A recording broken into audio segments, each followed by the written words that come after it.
Welcome to the live coverage of the Tamara Lich and Chris Barber sentencing. I'm Nico Lagan. As always, I'm joined by none other than Jason Lavigne. What's going on, brother?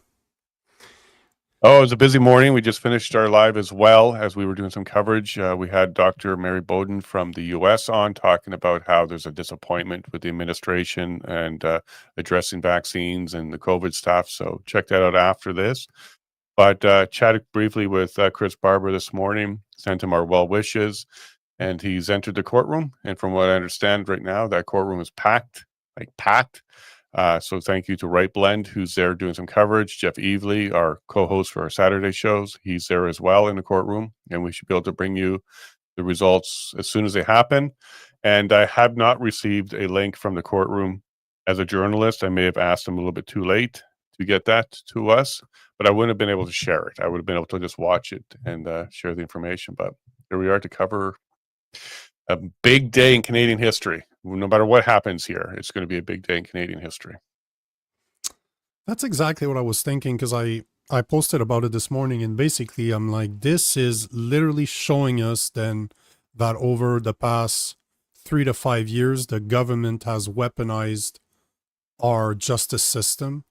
And no matter what happens to them, even if they walk free with none of the 7 or 8 year sentence that they're facing right now, the process itself is the punishment. Like I say this all the time, and that's exactly what's going on right now.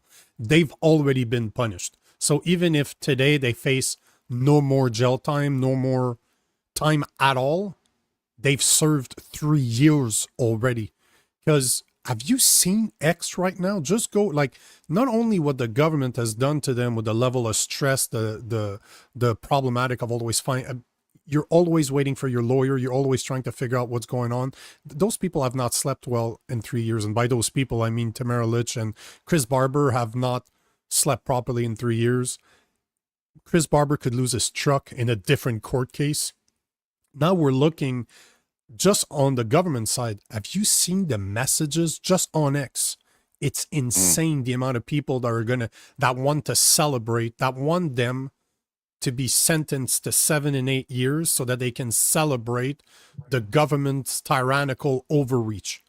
It's absolutely insane. And we're talking about some of the biggest lefty content creators slash journalists slash reporter are celebrating this. It blows my mind. Absolutely blows my mind. Yeah, I bet you Dean Blundell's at the top of that list, Rachel Gilmore as well. Those are the two that absolutely been pushing for this for quite some time.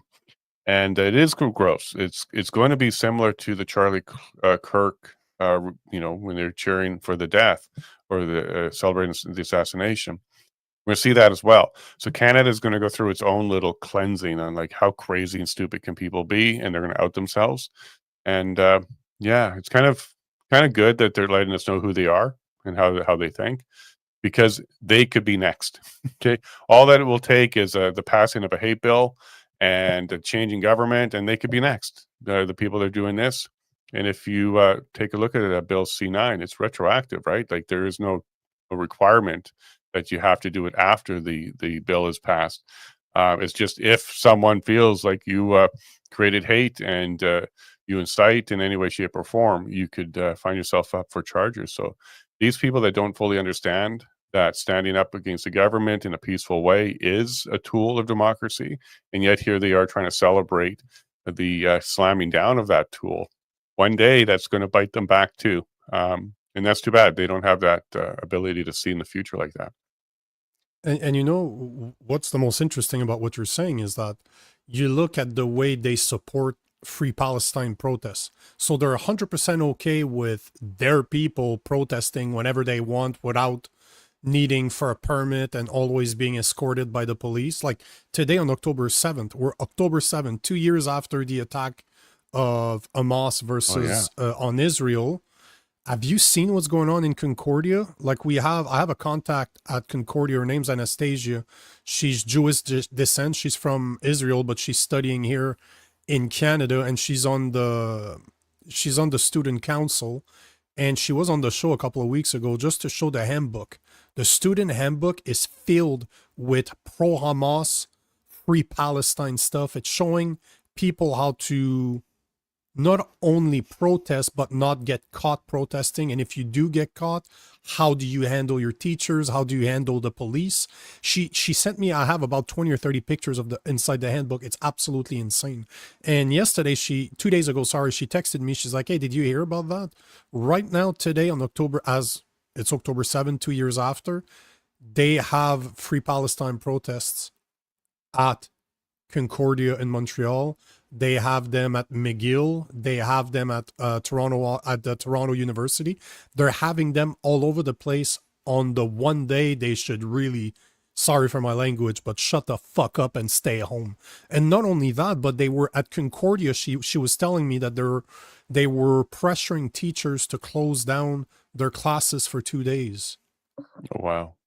It's absolutely Look, insane what's going on. Yet those people are going to support that. But when you got somebody like Tamara Lich and Chris Barber that tried to stand up for our freedom during lockdowns, during the COVID lockdowns, they deserve to be in prison for 7-8 years. When I was there was no violence there. Yet how many times have you seen violent protesters as part of the Free Palestine movement? Because let's be honest here, there's no difference between Free Palestine, BLM, climate activism. It's the same thing. Even their main speaker, Greta Thunberg, as soon as she saw that climate change wasn't holding much water anymore, she actually switched to the Free Palestine protests. So most of them are just grifters that have nothing else to do. But that's okay. We'll support that, but we're not going to support two freedom heroes like Tamara Lich and Chris Barber. It absolutely blows my mind that this is Canada. It's hard for me to believe that this is Canada. I wonder if they picked this day specifically in order to cause a powder keg to go. Like, if this comes back bad, there's going to be a lot of upset Canadians that are in Ottawa right now. And then you got the Free Palestine, you got everybody on October 7th upset already. Is this meant to happen today? Like, did they I plan was this thinking out? exactly that. I was literally thinking about that this morning. The exact same thing. I'm like, October 7th, man. I don't believe in coincidences. They're too smart. I don't underestimate people. I overestimate people most of the time. I think people are a lot smarter and a lot more evil than we give them credit for. And this is no different. How can you, I think you're right. 7 and 8 years? Can you imagine? You're making an absolute great point. 7 and 8 years for mischief, which is basically the maximum sentence that they can get under mischief, which normally it's a couple $1,000 fine, just like Jeff Eveley's received during that freedom convoy as well. So you're looking at what they're doing, and the fact that it's happening on October 7th, I'm too smart to believe in coincidences. Yeah, no, because I didn't even realize that. Sorry for not putting that connection together sooner. But yeah, they could have done it on the 8th, the 9th, the 10th, the 6th, but the 7th, the 2-year anniversary. And I'm sorry, because I know there's a lot of people that are watching that are hopeful. But if you watch the Pat King sentencing, you watch the Coots sentencing for mischief, like just mischief, just take that mischief piece only. When they were found guilty, there was time associated with it. Tamara Lich is the only one of the two who actually has time served right now. So she may have some credit towards whatever sentence is coming. But Chris Barber does not. He does not have any time served right now. So if there is even a 6-month or a 3-month sentence that comes down, he will be in. He would be going into jail today or prison. That'll be the next stop for him. Now, I did highlight on my show this morning that I guarantee you the sentencing appeals are ready to go. So as soon as this comes down, that paperwork will start the process. And then if they are in today, then they will be released on bail pending appeal of the sentencing. So they could, if they go in today, they could end up going home sometime this week or early next week as the process for the appeal starts. But if you look at any of the mischief convictions that we've had so far, all of them had some time associated to them. So I would be surprised if they walk out of there today, both of them. When you think about what happens to Coots, how long was the sentencing? Like, how 6 long months was the for mischief. No, sorry. What I mean is that how long did it take? Because if you look, and correct me if I'm wrong, but if my memory serves me right, this has been going on for 3 years now. Their case between like Tamara Lich and Chris Barber has been going on since the convoy. So that's 2022, right? Sometime along those lines. So between 2.5 and 3 years, how long Three did and a it half years. last for Coots for them to be sentenced? Because they've been sentenced a long time ago. When did the process actually start? Well, they started as well, February 14th, 2022. So a few days before Chris Barber and Tamara Lich. I think they were the 18th or 19th, maybe even a couple more days after that before they got their arrest. But the sentencing was finished, I think, September 2024 is when the sentencing came down. September, October is when we got that decision. And now Chris is out. Chris Carbert is out, but he's also pending an appeal. So his process is not done yet. But this will be 3.5 years that Barber and Lich have been going through this, the longest mischief trial in Canadian history. Some of the information I've received is it's at least $10 million spent by the Crown to prosecute these two on mischief. And they're definitely looking to get not just his truck, but their time and rip them apart from their families for a little while here. This is going to be a very, and again, this is not my hope. Okay, so I don't want, this happens a lot when I try to break down the law and say, well, here's what the law has done in the past, and this is what the precedence is, and the judge's hands are kind of tied on certain things. They misinterpret that as my desire. It's not my desire. My desire is they shouldn't have been found guilty. But I do expect there's going to be some time. So in Coots, it was 6 months each for mischief. That's how much of their sentence was allocated to the mischief charge. Pat King received time for the mischief charge. He had time served, so he didn't have to go back in.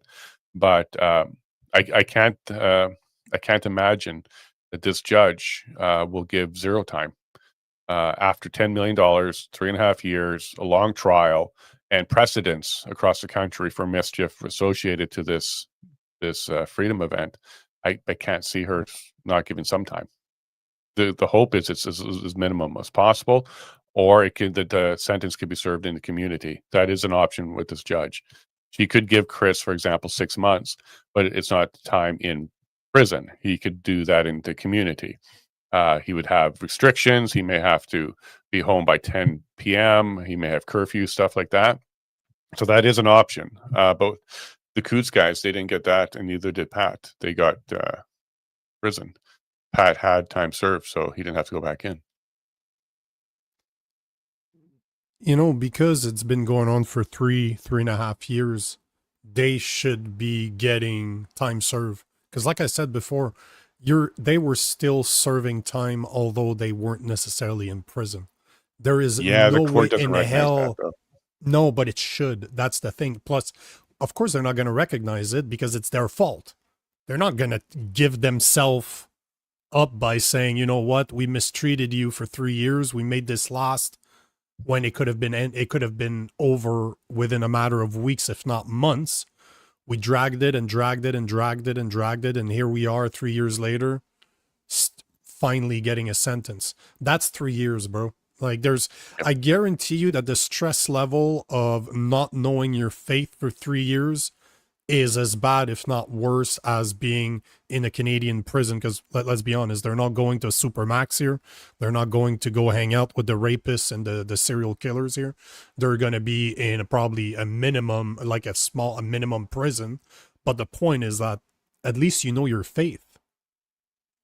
At least you know. I would 3 years not knowing. Damn. And you can't leave either, right? It's not like you can leave the country either. So, man. Yeah, that has to count. That should count for something. There's no doubt in my mind, but they're never going to let it fly. There was a comment saying that there was a couple of fights that happened outside of the court.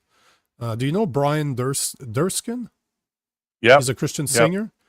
Seems like he was in a fight. It's Right Blend that shared that. I'm just going to bring it up right now. Yeah. No, Brian, he's one of the Wellington Street regulars. Yeah, this guy is right there. Over here.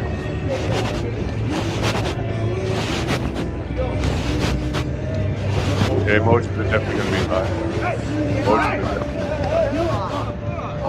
Oh, he was attacked. He's on the bottom. Yeah, he was the one at the bottom. Okay, so they're trying to provoke. This is exactly what I was worried about. They're going to try and provoke a big response. Yeah, all those people on the sidewalk, I've met them all, the Wellington Street regulars. They've been outside the court and following this trial all along. Boy, yeah, I'm not surprised. And some of the emotions are going to be really high, especially after the sentencing, I suspect. You're probably right. There was oh, hold on. I think somebody shouldn't have stopped the video right away. It seems like I thought it was done, but it seems like somebody's getting arrested right here. Yeah, You know I this don't know guy? who that gentleman is. Let me see if I can see him closer. Oh, yeah, no, I've seen him before. Yeah. He's one of the supporters. Yep. Well, clearly it says freedom fighter on this. Yeah. No, but I met him before. On his hoodie. Yeah. Mm. He's a decent guy. He's a good guy. So I don't know if it's for his speech or I don't know what's going on there. Oh, hold on, maybe we can. But he likely will be released unless he actually.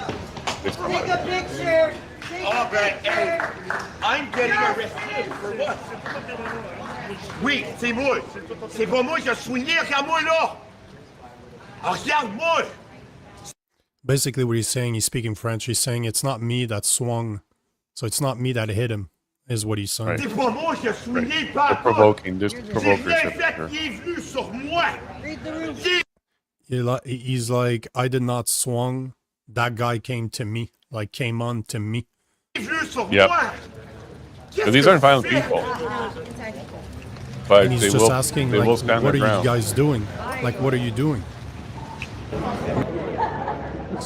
are you feeling, Uncle Ben? Yeah, I suspect he'll be released without anything later. But they're just trying to provoke, get people upset. Emotions are going to be high. And that was him, right? So the guy that was on top is free and smiling. Oh boy, yeah. Well, how did he get free and smiling? They should have taken them both away till they know what's going on. Because clearly that's the same guy, right? Like that, Yeah, clearly this yeah. He's got that is... collar. That I've never seen that guy before. So And just that yeah. smirk, man. Just that smirk. And the even wink. winks at the camera. Oh, Jesus. Yeah, provoke. I've never seen that guy before, even on the counter protesting side of things. For this, so I don't know who that is.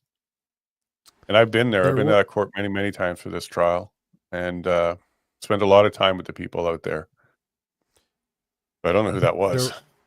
There was another one, though. I saw something that Rachel Gilmore posted, and it was that big guy. There was a big guy in the scene. He wasn't the one fighting, but he was a big guy. Somehow I got a feeling that you probably know who that is. See, they're fighting in the background. I guess this is just a different angle from further back. But again, he's on top. Yep. Like, do we see how this starts? No. Of course not. We don't see how this starts, even though it's probably captured. Look, they don't even try to hold that guy, the police. No. Let's see what they do with him. Tell him to go away. Tell him to go away. Yep. And then they arrest him, buddy. Yep. Wow. Yeah. Yeah, that's fishy. Not surprised though, right? Yeah, they're always gonna try to egg people on. They want that though. Let's be honest here. They do want for people to get violent. Like you said earlier, and just like I was thinking this morning, October 7th, it hit me this morning as I'm getting mentally ready for my day. I'm like, what? October 7th? It's happening today? I didn't put 2 and 2 together until this morning. I'm like, I don't like it. Yeah. I don't like it. And you know that, on Saturday, there was one of the commenters that said that, we can't encourage people to be violent. And I doubled what he said, saying, you're absolutely right. That's not a war that we can win. That's why normally when you see those type of uprising against the government, they're always doing guerrilla warfare, right? They don't go one-on-one. They just can't. But that is the perfect situation right now to bring it to the next level. Because, every single person that was part of the Freedom Convoy, even if it's from afar that did not go, but that supported them with internet post or just they liked what they were standing for, they're looking at the verdict. They're waiting for that sentencing. They're waiting for it.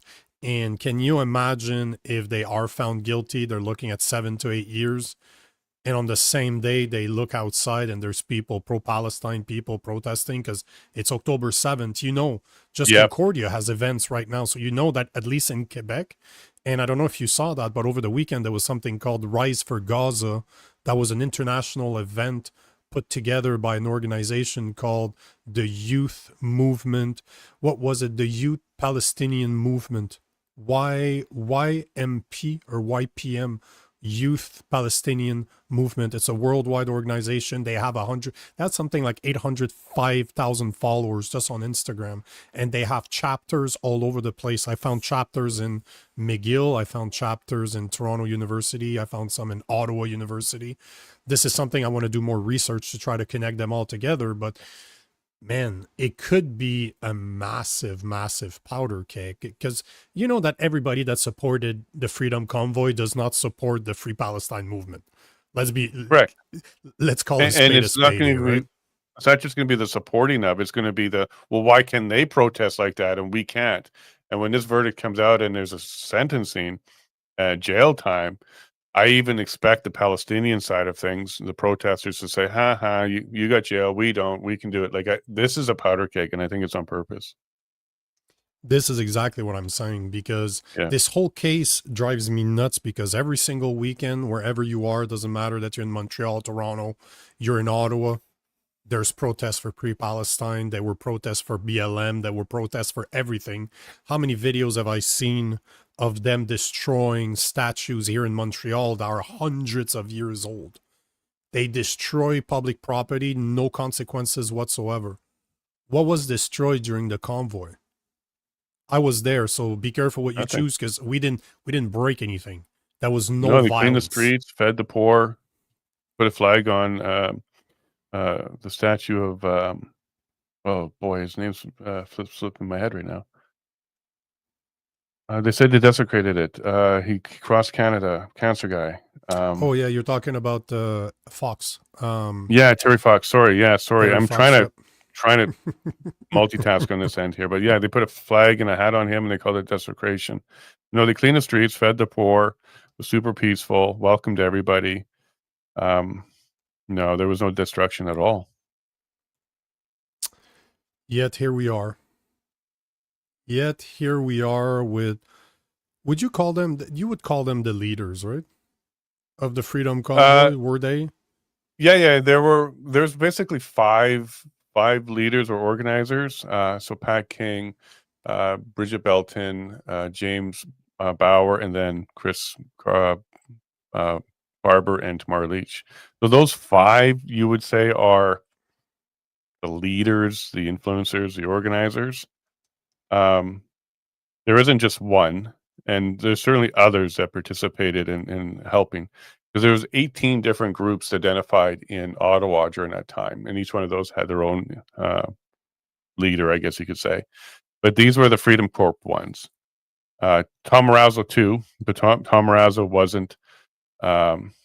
He wasn't targeted for charges. He was targeted for the $400 million lawsuit, though. But he didn't have, I think, videos where he said, "Hold the line," or "Let's block this intersection," or he didn't have stuff like that. So I would say maybe he would be like the sixth one who's identified as a bit of an organizer, because these are the people that they were trying to work with the city and the government and get the questions from the main freedom group there. There's been an update by Right Blend from about 7 minutes ago. I'm just gonna bring it up. Yep. No, we have our people in the courtroom too. So he's and basically sometimes it takes quite a while. Yeah. The judge has now entered and goes through admitting the Zoom users were permitted to observe. One from City News, a family member of Mr. Barber, someone else, and Bob. The judge says Bob is going to be in the waiting room for a while. So that's probably somebody that just somehow got his hand on the Zoom link. Because Yeah, no, they somebody didn't shared respond it. to me. And it does have to be approved by the judge. And yeah, I don't have, and I guess I wasn't on that list, and my name's not Bob. Maybe that's why you didn't come in. You weren't allowed to. He's also saying that 7 minutes ago, the judge says she has approval from counsel to not read the entirety of the decision, but will do her best to read the important parts.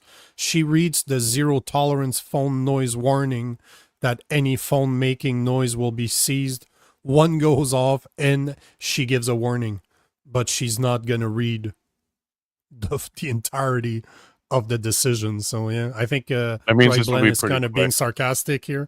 He's being sarcastic here, but yeah. Alex Zoltan of True North is admitted by Zoom. What's that? True North is? Okay. Alex Zoltan, yeah. Oh yeah, he is from he's from Juneau. Yeah, that's a shame that you didn't get your Zoom link. No, I'm still refreshing here, and too bad. I think I just put it in too late. I put it in last night. It should have been on top of that one too. When we were talking last night? Yeah, basically it was like, oh yeah, that's right. I can get that because I got the Pat King ones. I got other ones, no problem. But no, not this one. Yeah. I should have been on top of that too. But I'm gonna go apply for independent journalists. Yeah. Independent Press Galley of Canada. Yeah, that's the ones that we can get access to those. Yeah, Chris Dacey, myself, others have that now. Yeah, it's not very complicated to obtain, right? I looked into it before. It doesn't seem too complicated, but it would be great to be able to report on those things as they happen. Yeah. So 2 minutes ago, they started reading the sentencing. So because they're doing a quick version, we should probably get the answer pretty quick. Because normally they read the whole decision, which has all this case law and other stuff with it. Sounds like they're skipping that. Yeah, I don't know if it's a good or a bad thing. What do you think? It's going to be a bad thing. I think it's meant to provoke because people get the sentencing without the justification at this stage. You'll have to get your hand on the full decision to read why they're doing it. I think this is going to upset people. Okay, the Carter ruling's been taken into account. What is a fair fit sentence? Oh boy. Yeah, okay, yeah. She's going to come down. She's going to give time. I'm just predicting, but they're talking about she is justifying what's about to come right now at this stage. Talking about Barbara's text messages. Is that the post you're talking about? Is that the post you're talking number 9 from Right Blend? Oh no, that's number 8. Yeah, number 9 is now out. Number 9. Oh, yeah, right here. That's the one you're talking about, huh? Yeah. So read that last paragraph. I think she's preparing to justify what's about to happen. They pointed to Barber's text about gridlocking, arguing it showed unlawful. The Crown says while both may have tried to work on mitigating the situation, it was not enough. Yeah, that does not. I agree with you on that one. That does not sound good at all. Yeah, that's not good. Yeah, that's really. So make sure you're also following. We're going to bring Right Blend's posts up, but go follow him as well. He's been spending years on this, spending his own money. Right Blend on X. Give him a follow, folks. Yeah. Hold on. This page right here. And Chris Dacey would normally be there, but he's in BC right now with the ostriches. That's true. Because Chris Dacey's been covering that too. Yeah. Yeah. We're keeping an eye on this, and we have Jeff Ely in the courtroom. So he's got the link as soon as he can. He'll probably join us. As we wait, but so far, and I know Right Blend, he's got his laptop and he types pretty quick, so he's doing his best to get this out as fast as possible. But that's cool though that he's doing that. That's really cool. Yeah. That's the next best thing of having the Zoom link, right? Yep, for sure. Yeah, I feel bad, but I'll be ahead of this next time to get links earlier, at least get on the list to get approved earlier. Yeah, you're slacking off, bro. Yeah, because for the Pat King one, I had to watch in a different window. I couldn't share the audio. I couldn't share the video, and I didn't. But I certainly was able to do play-by-play as it was coming out. And I'm just going to keep checking my email, maybe. But she didn't list me on the approved list there. So I guess I didn't make it. Yeah, that's unfortunate. Okay, so yeah, I think they're setting the stage, provoking fights outside. Because that gentleman, I've met him many times. He's pretty laxed and cool. This group isn't a violent group at all. They've never been violent, and over 3.5 years, this hasn't been an issue. So I think there's provoking going on. They're trying to stoke this fire, see if something can blow. I think you're And right, I would man. encourage everybody to stay calm, stay cool. There's going to be appeals. If they leave the courtroom in cuffs, one or both, stay calm, stay cool. Just like in February 2022, they're going to try and provoke you. Don't fall for it. That's a honeypot. They're trying to get you to do what they want. The police are ready to arrest right on site, but do not. You will be upset. I get it. But there is going to be appeals. They'll be filed right away. This isn't going to be over today. This is just going to be one of the days that's going to be difficult, or not. But she would be making new case law here, new precedents if she doesn't. Okay, so we have number 10, defense of Barber. I'm just reading through it right now. The defense says no sentence is warranted on this one. He's a family man. They don't take that into account. Even his business, they won't take that into account. He worked with the lawyers. He moved his truck. But again, the verdict's already in. This is going to be mitigating factors to try and minimize any sentence. And what the defense will be trying to do is get him as far away from 8 years as possible with these arguments. Oh, now the judge comment, though, that he misled the police. So she's definitely preparing herself for something that may not be good. So is that the page you're looking at right now? Number 10? Yeah, there you go. So judge, at least on one occasion, he misled the police to say the convoy was moving to Toronto, a game of cat and mouse.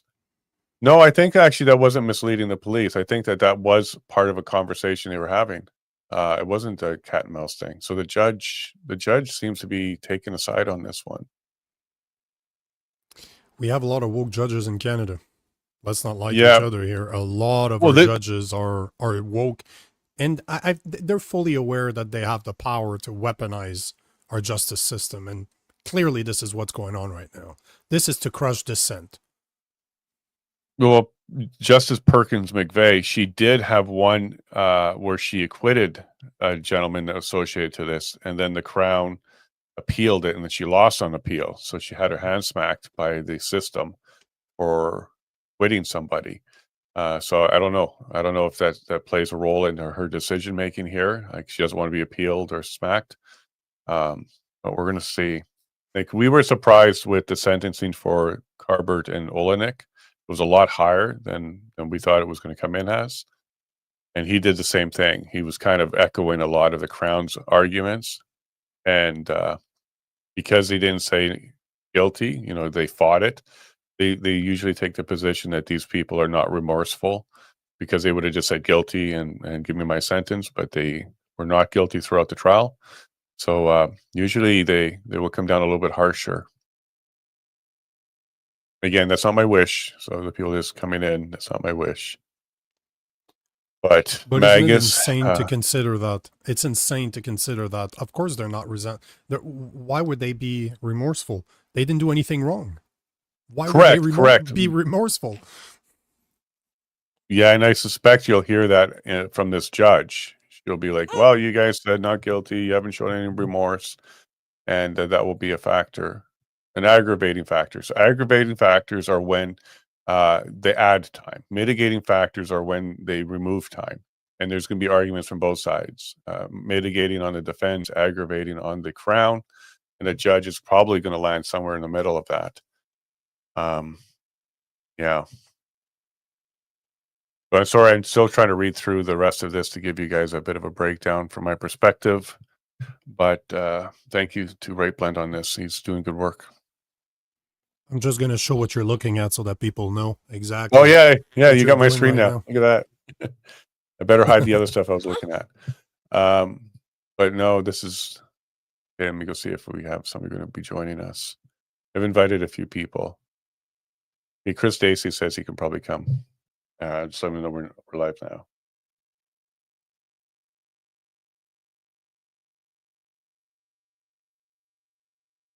There we go. So Chris may be joining us. Dacey from BC. I'm sure he's following the same things we're following. Right Blend and him work together quite well. I'll see if there's an update here. Yep, number 11. Defense for Leach. So they're going through this really quick. So Barber's defense already spoke. Leach now. Well, this is a judge reading, though. Leach is a mother. It's going to be mitigating. 8 mail and death threats. Of course she did. She probably still receives them all the time now. They're trying to argue they're not related to precedents, but the judge is not going to take that argument, I don't think. Warrants an absolute discharge. I would be shocked. Time served would be great. And again, they can still appeal this even if it is time served. Then the court acknowledges the victim impact statements are relevant and community impact may be relevant. Oh boy. And I've listened to some of these testimonies from the community. I was there for that part of the trial. I was in the courtroom for that part of the trial. I would say some of it is valid, but a large majority of it was over the top, exaggerated. Definitely meant for sympathy and empathy from the court. Like saying things that they still hear the horn honking, phantom horn honking, things like that. I didn't really empathize with that one. They have free Palestine protests on that same street, literally every weekend. Give me a break. Mm. I love when people that live in the downtown area complain that there's noise. Live in the country if you don't want to be impacted by noise. Just saying. Yeah, even in the country, because I was listening to the council meeting yesterday for Brazeau County, and we have gravel pit mining, which generates a lot of noise. So certain areas, but these are all things that we live with and put up with in order to better our roads because we need the gravel. But look, I don't think this requires jail time because some people were disturbed and had trouble. Civil, they have a $400 million civil case going ahead too on the civil damages. That's where that belongs, not criminal. This criminal requires mens rea and actus reus. So mens rea is the mental portion of it, like you knew and you thought you would be harming somebody. And then actus reus is the act of it. I guess you can't really argue that horns weren't honked. That's pretty clear. But whether or not they meant that the honking of the horns would harm somebody, that's the part that would make it criminal if that could be proven. And I don't think that was proven in the court. It blows my mind. It blows my mind that we're even talking about this. It absolutely. If I'm not saying anything, it's not because I have nothing to say. It's just it's hard for me to fathom that this is where we are right now. That people that protested against lockdowns, against tyranny, it was proven in court that Trudeau went overboard by using the Emergency Act on this. And yet you see those guys being sacrificed saying, you know what? You'll never be able to convince me that this is not crushing dissent. You'll never be able to tell me that Bill C2, Bill C8, Bill C9, Bill C63 are not about crushing our freedom of speech. They're censoring us and they're using our justice system against us to make sure that, again, the process is the punishment. How many people are looking at this case and they're like, I'm not going to be at the next protest? I can tell you, for the people out there, this is just encouraging me to continue doing what I'm doing because this is how I lived my life. My two middle fingers up. You can all suck my because this is not going to stop me. On the contrary, that just means I need to talk about it more. But this is insane. It baffles me that this is what Canada's become, because this is not the Canada I grew up in. This is not the Canadian dream. This is not what Canada's supposed to be. Yeah, and I just want to kind of highlight one thing. They really didn't go there to protest the mandates. They went there demanding answers on why the mandates. Like, they wanted a conversation. Many You're right. times I've spoken to them. And they, Yeah, and no, they you're said, right. look, You're if, right. yeah, they said if Trudeau would have sat down and explained to us, like, why is he doing this? They would have went home. They were looking for answers, and they weren't demanding he stop the mandates. They're like, why? Why are you going after us? Stopping us from working? Why are you doing that? So this was a big why that never got answered. And I Obviously, know it the turned media. into something else. It was it was turned into something else, that they were standing up to the lockdowns. But let's assume for a second that that was the case. So what? There's nothing illegal about protesting your government. We are allowed to protest, especially peacefully. You're never going to be able to convince me that they did something wrong, and Free Palestine, BLM, the climate change activists that destroy neighborhoods when they're protesting, that they're doing something right. If it's okay No, for you're them right. to do that, it's okay for us. If it's not okay for us to do that, it's not okay for them. But there's a two-tier justice system in Canada, and if they don't like you, they'll go after you. They are crushing dissent. That's all they're doing, and they're trying to silence us through the House of Commons and the Senate as we speak right now. Can you imagine if back in those days, 3 years ago, if they would have had access to Bill C2, Bill C8, Bill C9, and Bill C63, they would have been able to silence people from the start. They would have heard a few messages of people talking about this, internet cut off, you're done. It would have never spread. And one of the chilling effects of this, you kind of touched on it, like people won't protest anymore. But the main one about this trial is nobody steps forward to be a leader. Nobody wants to take that role on. And I saw this happen in the attempt to do this again in 2023, November 2023, when I went to the Castleman camp to talk to the people there. Nobody wanted to be a leader. They even kind of were hinting at that I should. And I'm like, absolutely not. Like, I'm here to report. I'm here to find out what's going on.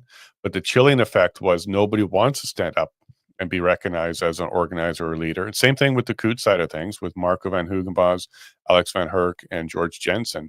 They were tried and convicted of mischief because they were in the cameras. They stood out. They were liaisoning with the police. So they got, marked as the actual leaders of it. And, Marco went into jail for that one. Speaking of, I'm going to reach out to him and see if he's available. Here's a great comment by Dave B. They wanted a January 6th moment. They did. They provoked it many times. Instead, what I'm going to say is not they wanted. They want a January 6th moment. Because I can tell you, man, if they're found guilty and they end up not found guilty, they are guilty. Sorry. If they're sentenced to prison for this, it's going to be ugly. And again, like we said at the beginning of the stream, I don't know if you were there, Dave, but it's October 7th today. Do you think it's a coincidence that their judgment, that their sentencing is on October 7th? You think it's a coincidence 2 years after when we see Free Palestine? That's why I keep on talking about the Free Palestine movement, because it's not, I don't believe in coincidences. I'm too old for this. There's no such thing as coincidence. If you think there's a coincidence, you're just not connecting the dot. That's it. That's how I see it. But it doesn't look good. I think they still want that January 7th moment, and they might get it. Can you imagine? Right now, again, in Montreal, they're protesting. They're protesting. Free Palestine movement on October 7th is protesting here in Montreal.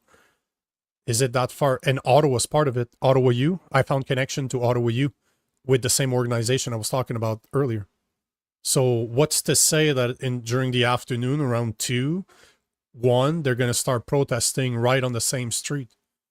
You know that they could. They're very good at doing counter protests now and acting like victims if something happens. Oh, it's not our fault. Okay, sure. It's a powder keg, like we you saw said, that already with that has a attack. pentential one. Mm-hmm. Yeah, with that arrest. Right. Yeah, we saw that already. They're going to provoke, jump, plead victim, and you're going to see the freedom person escorted away.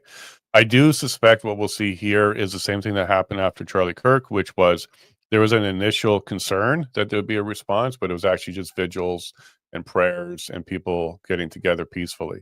That's likely what I expect I'll see on this one. They may stay off the streets. They may go into the parks and have vigils and conversations that way. But we have the 12th update here from Right Blend now. Going through the impact statements, they're not evidence of harm, but they're treated with caution. While they provide some impact, the court gives greater weight to the witnesses who testified. And I sat there for those testimonies, Zexi Lee and others.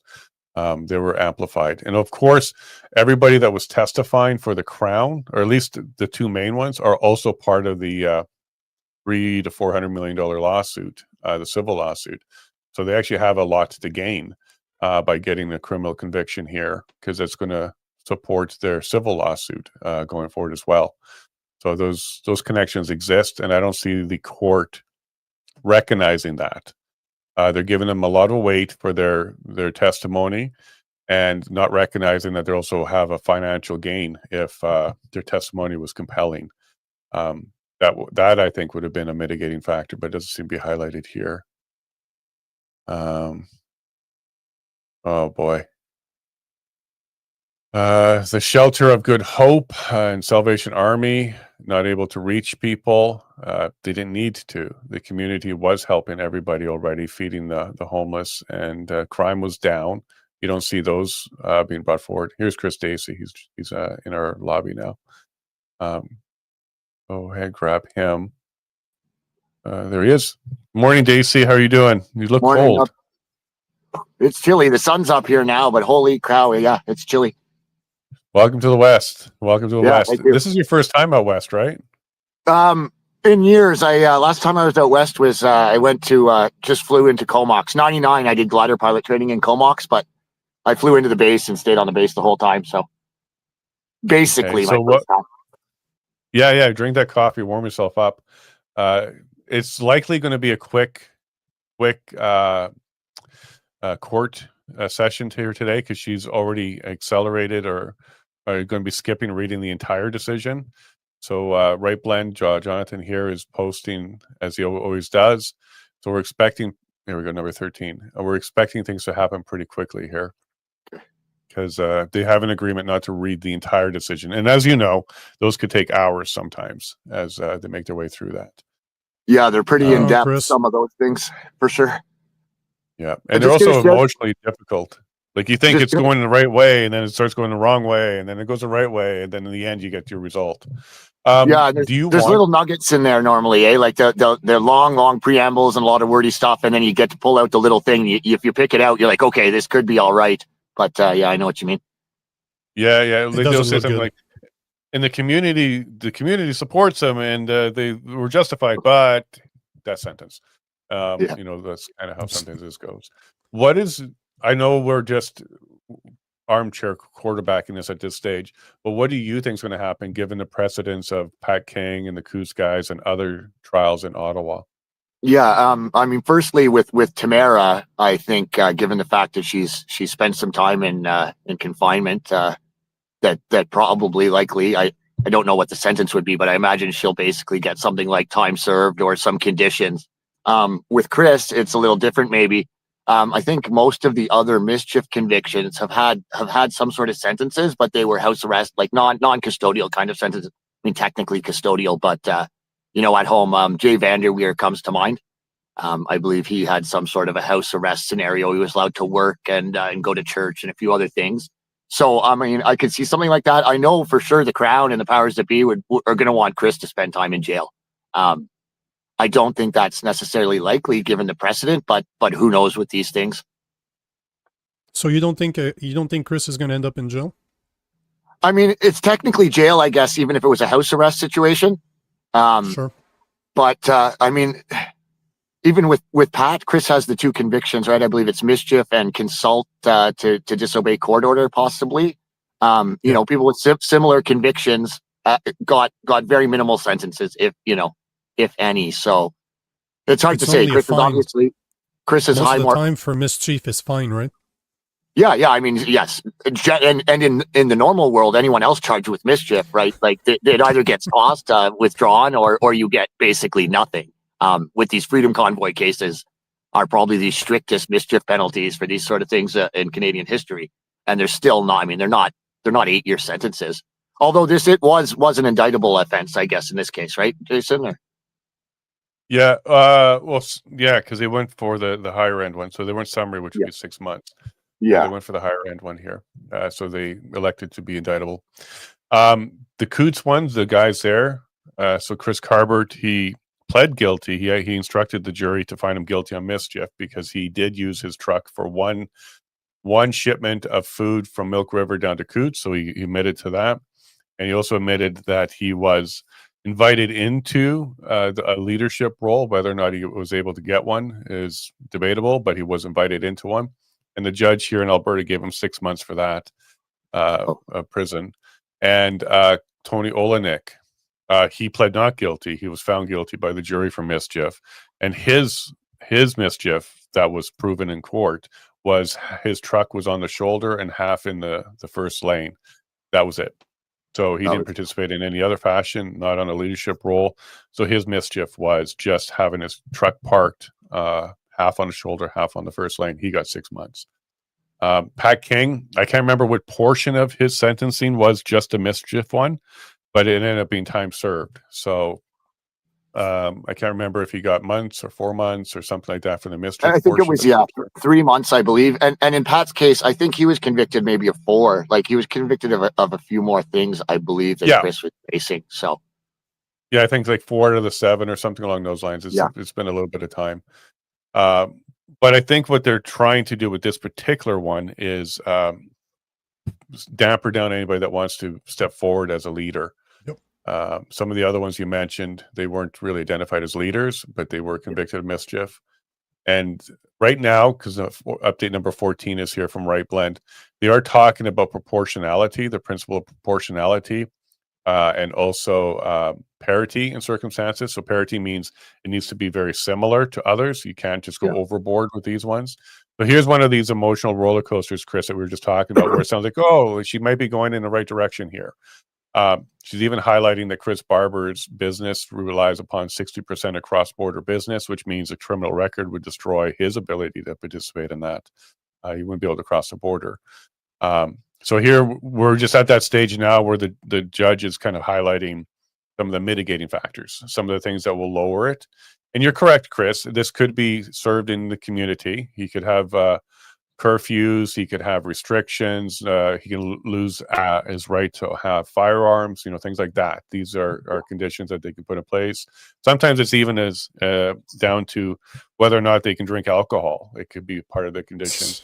I don't think that's a factor here, because it didn't play a role in any of this, but he could have just a curfew for 6 months or something, and on good behavior, it could be over in 4. But after $10 million, the longest trial in Canadian history for mischief, the amount of effort the Crown put into this, they're pushing for time. Yeah, they need their pound of flesh. They won't necessarily get what they want, but they definitely need to come out of this feeling like they've won something. And that's why I was kind of thinking this, in these cases where they get a conviction, but it's not necessarily jail time. In Chris's case, you're absolutely right, though. I mean, his job and his livelihood very much depends on being able to cross that border. I know he does a lot of work in Canada too, but when you're a trucker, you got to be able to cross the border. So that's going to be a big one to keep an eye on. And the part hasn't come up yet, but it will, where the judge says part of the sentencing aggravating factors are the deterrent for the public for doing the same thing. They do factor that into the sentence. So they want to make a deterrent for the public. That part will come up soon. They always say that. That's exactly what I've been saying ever since I've been covering this. It's crushing dissent. They are setting an example so that people don't stand up to their governments anymore. And they're trying to pass Bill C2, C8, C9, C63 to make sure we can't even stand up anymore, because they're just going to cut us off from the get-go. It's absolutely insane what we're seeing in Canada right now, and yet you see a lot of people on the left, they're applauding that because they don't like them. Oh, we don't like those people. so they deserve to go to jail for 7 or 8 years. Do you not understand the precedent that is setting, that for mischief you can end up in prison for 7 to 8 years? Are you kidding me? This is insane. It's absolutely insane. This is dystopian. This is, I don't think George Orwell could have thought about this well. Yeah, the precedent. No. Sorry, Chris. Jason. The precedent is absolutely a big deal, but it's really, like, I think it's important to highlight that it's only certain people. Like, this example is being set for one group of people.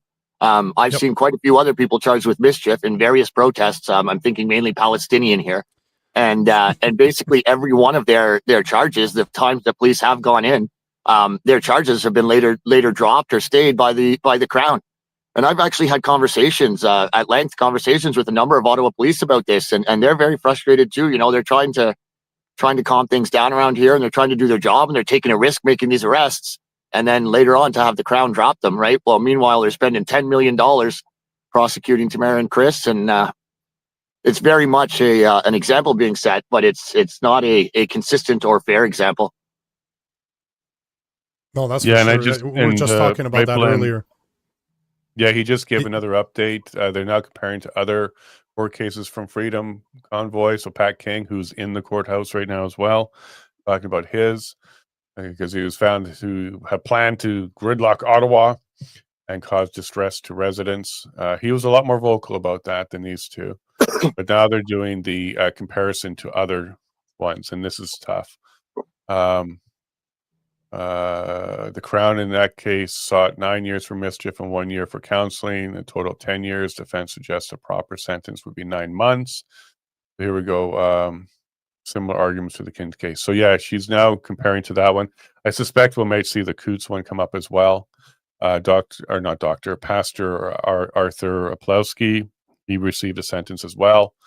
But that was more incitement. I think his was incitement to mischief, not mischief itself. Incitement. Right. But still, I suspect we're going to see that come up as one of the comparisons here as well. You know way more about this stuff than that Coots than me. I mean, I followed, but did Arthur not go and preach? Like, did he incite by going to preach? Yeah, so inside of Smuggler's Saloon, which was in Coots, he basically said, you have to stand up. They're going into the communist realm here. I've seen this before. I escaped this. This is all happening to you. You need to stand up on this. He didn't say anything about violence.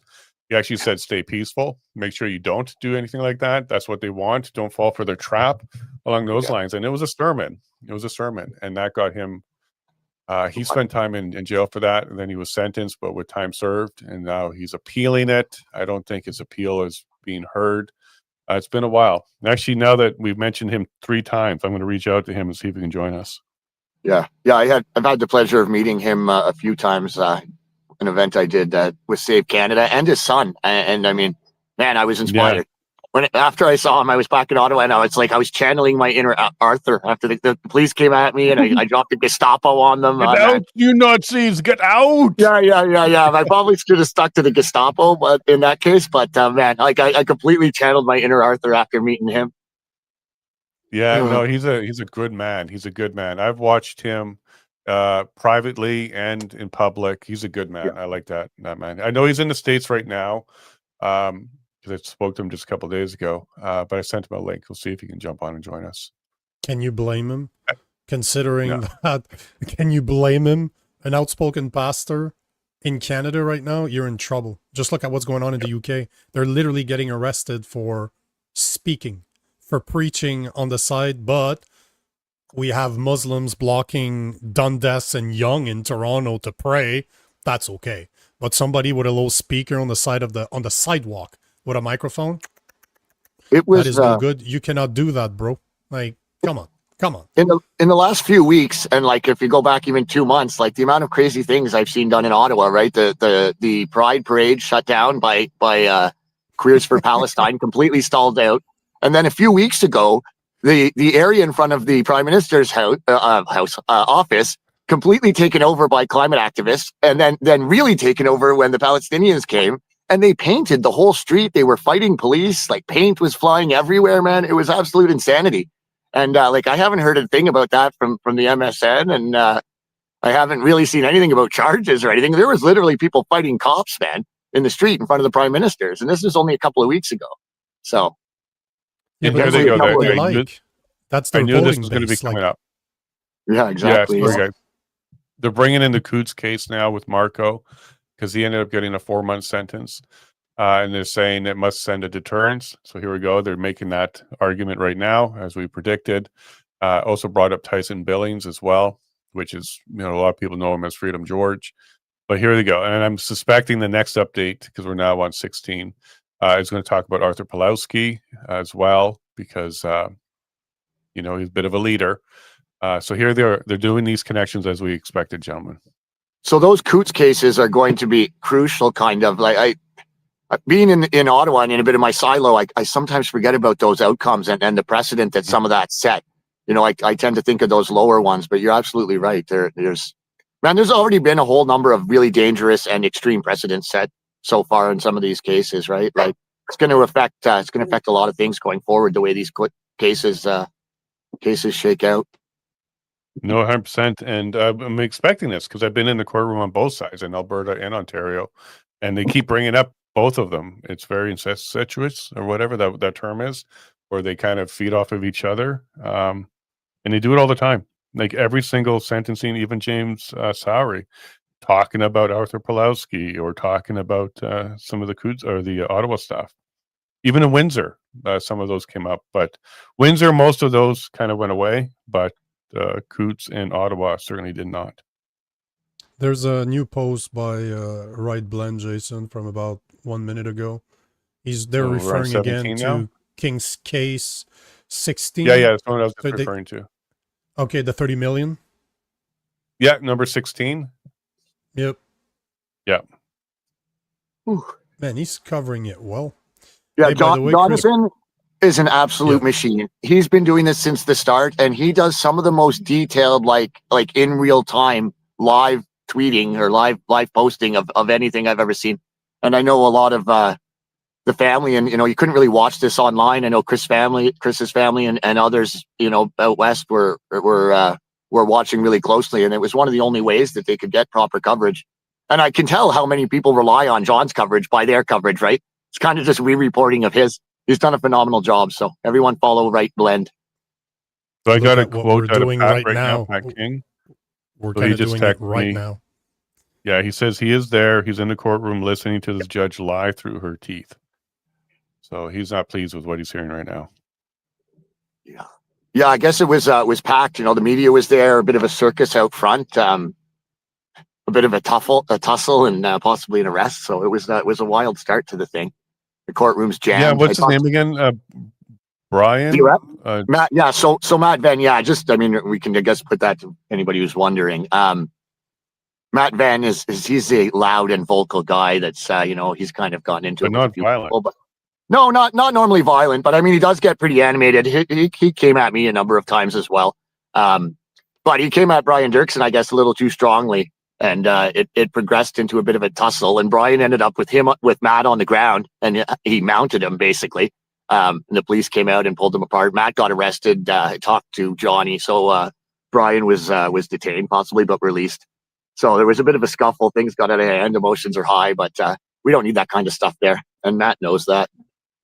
Isn't Brian a supporter? Yeah, both. Matt Venn, and Brian is the trucker that never left. He's been He here shaved forever. that because he did not look familiar. Yeah, so a lot of people would know Brian that follow me. Brian's a great guy and non-violent guy, but if you come at him, he's going to defend himself. Okay, So which thanks one? for Hold clarifying on. Which that. one I was didn't Brian? recognize him at all. Yeah, he must have shaved because he was. Which one was there. Brian? The one that The was one that clean walked away. suited. Yeah, So the yeah, one the that older was one. the Yeah. one with the white pants. That Yeah, takes a that lot of sat balls to down. wear white pants on a rainy day. Yeah, the one that just this happened before when Brian Latour came and attacked Brian on Parliament Hill. Not similar, but kind of similar. The guy came up and got in Brian's face and took a swing at him, and then that video went super viral. And Brian ended up mounting the guy. It was kind of the same thing. When the police came, Brian just taps out and he's no problem, complies, and seemed to be okay. But hopefully that's the only kind of crazy distraction we have there today. It's not about that. But people are talking about it, and CBC was there. So Judy Trin already had that video out. So it's probably better I say something than not. Okay, so there's another update here from Right Blend. Pat has said he'll try and join after this is done, so we may get Pat from the courthouse join us. But after going through aggravating and mitigating factors for Pat King's side of things, 12-month sentence was the court found was fit for him as his sentencing, and then he had 100 hours community service, but he also had time served as part of that calculation. No contact with Leach, etc., and more than 20 other people he can talk to. I think he's done now. So Pat's conditions are now off because he's able to talk to certain people again. But here's what she's doing. She's kind of setting the stage for some time. So Pat received, it looks like 12 months on his portion, but it was, he had time served and in the community. So this could be something that Leach might be looking at. This would be similar to this, where she'll have a bunch of conditions. And I bet you those conditions will now include Chris and Tamara cannot talk to each other during those conditions. They currently can. That got lifted, but that might be put back into place. Oh, I hadn't thought about that. Yeah, that would be terrible, actually. Man.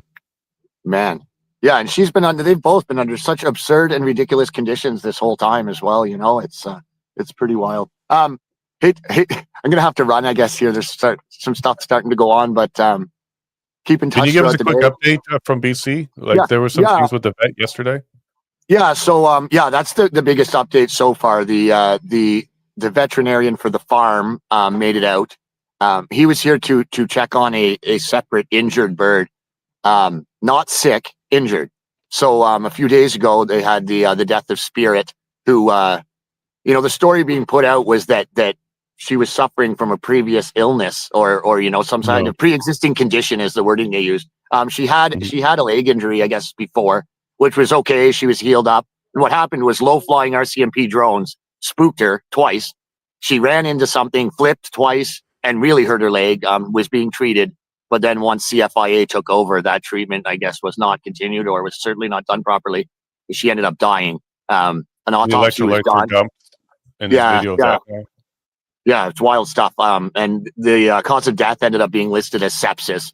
But I mean, it was an injury caused by neglect and flying drones too close. Then it was neglect that led to the condition that caused the sepsis, I would say.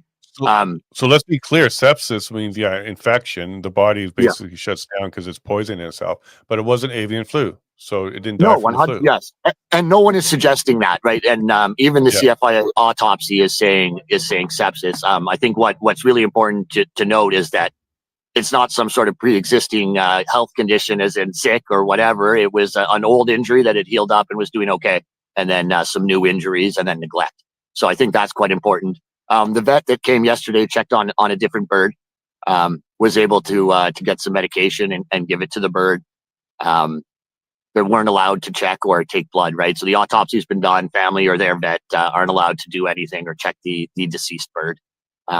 That's about where things stand. It's been a little quiet the last few days. That's kind of mixed feelings on that one. Like basically everything is staged here, right? The 4 hay bale wall murder pen is built. There's ladders, on it. There's miles of fences up, but all the staging is basically done. So it seems like they're ready and just waiting here. So glad nothing's happening, but that's also, there's kind of a strange feeling hanging over. I'm going to try to sit down with Katie today and talk about a few of these things and maybe address some of the, there's a few vectors of attack I keep seeing and certain questions being asked. So I'm going to try to spend some time and sit down with her and maybe we can address some of those and dispel some rumors and answer questions for a few people. So that's kind of my plan today and follow all the craziness going on. And I did check the Supreme Court. They are not planning to give a decision on this one on the 9th. There's a bunch of other applications for leave that they're going to give decisions on on the 9th. So this likely is going to go into next week at the earliest. But I keep refreshing and checking the Supreme Court postings, and I've asked the Supreme Court to add me to their media list so I can get maybe quicker information. But currently on the docket for the 9th, this is not on there. There's other stuff, application for leave decisions coming up, but not this. So that would be Thursday. Okay, so that's kind of the talk I was hearing too. So and they don't sit Fridays, so that would be the end of the week. Yeah.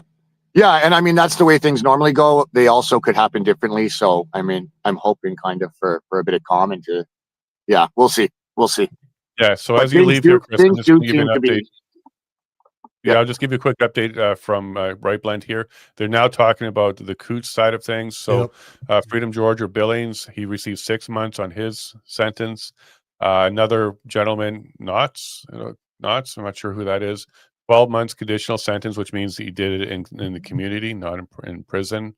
Talking about Coots now, bringing it up, how similar. There was 2 weeks for them, and then there was more time in Ottawa.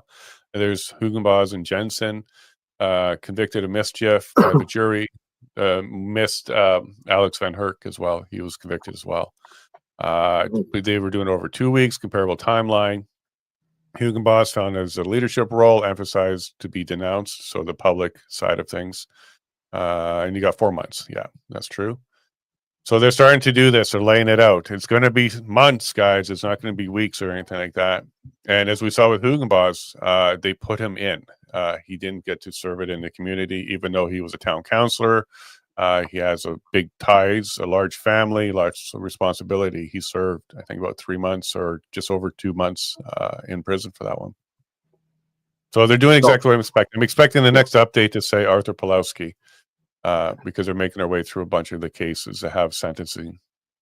And you notice that they're not bringing up any cases that didn't have sentencing at this stage. Only the ones that do have a sentencing. Not surprised. Man, Okay, well, Chris, I'm glad Right Blend's there and getting the details out. I'm glad you guys are on this. And I know a lot of people are watching. I'll try to keep an eye on it today. And if you got a show or something, just shoot me a text anytime, Jason. And if I can jump on, I will. Yeah. If you see us still live, we're on your stream right now. So you see us still live, jump on back. Yeah, you're awesome. Okay, sounds good, and guys. if you have some more information for us while we're still live about BC, feel free to jump on for that too. Yeah. People are moving now, so I should have a better feel of what's going on here in a few minutes. So I'll talk to you guys soon. All right, brother. Okay, Talk to you thanks. soon. Bye.